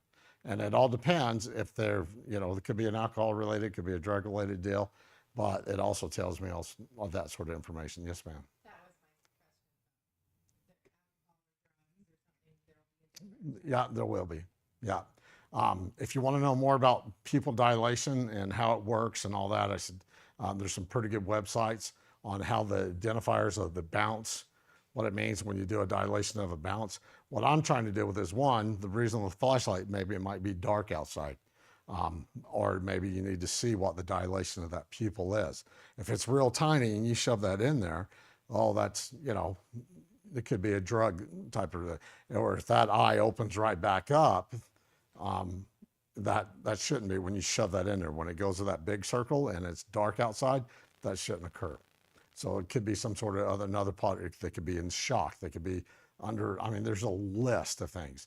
But there's some pretty good pupil dilation charts that can kind of tell you how, like when they bounce, if it moves to the right, to the left, it gives you all the schematics. And if you're interested in that, there's some pretty cool ones. So just go on Google or one of those and they'll tell you that sort of stuff. Okay. So you have the flashlight with the pupil dilation. We even give you a little marker. Why do you think that's for? Come here, Beth. All right. No. All right, so we only put 5 gauze pads in. What do you think? What do you think the gauze pads are for? All right, it's not to stop the bleed because they're, it's to clean the wound, okay? You have a couple gauze rolls in there. Of course, you have your glasses or your gloves. And then on the inside, this little pack right here, you have what's called wound flush or eye wash, okay? This is buffered acetone. The reason I use this compared to sterile water is this actually works as eye wash because it is eye wash, but if you get chemicals in your eyes, you can actually flush that and it'll, like sulfuric acids, and it'll dilute that. But if you need to flush out the wound, this is a perfect product for that. And how you do that is real simple. And we use the breakaway bottles instead of the caps, because what happens if you get shot or move an arm? You lose what? Dexterity and mobility, right? So this is pretty simple. All you got to do is you can hold it with your teeth if you needed to, right? Pop it off. Now, a lot of people think you got to go. No, you don't. You don't need to try to use all that force. All you want to do is just flush that wound out of any contaminants. Maybe it might be dirt. Maybe it might be sticks or sawdust or something like that. But you just want to hold and just get a nice stream, just like that. You guys see that? You don't need to go. You don't need to do that. It doesn't make sense. It's waste. Does that make sense? Now, if you're having to flush an eye, well, I'm not going to do it in here because it'll make a mess. If you have to flush an eyes out, a lot of people say, oh, I just hold the head back, right? A lot of people think, oh, I'll just flush out. No. So if you're going to flush the right eye out, you're going to bend over, have them bend over, have their head turn that way, and you're going to take the solution. Maybe I can do it. You're going to take the solution right here to the corner of their eye, and you're going to stream. And you want it to drain down into here. Does that make sense? You want it to drain off. You don't want it to go, you don't want to have it here and flush, and then that product goes into the other eye. So if it's in, you're going from the left eye, you're going to have them turn the head to the right, and then you're going to flush out to the floor. Does that make sense? And I've actually had that in bleeding control situations. No, I don't use those.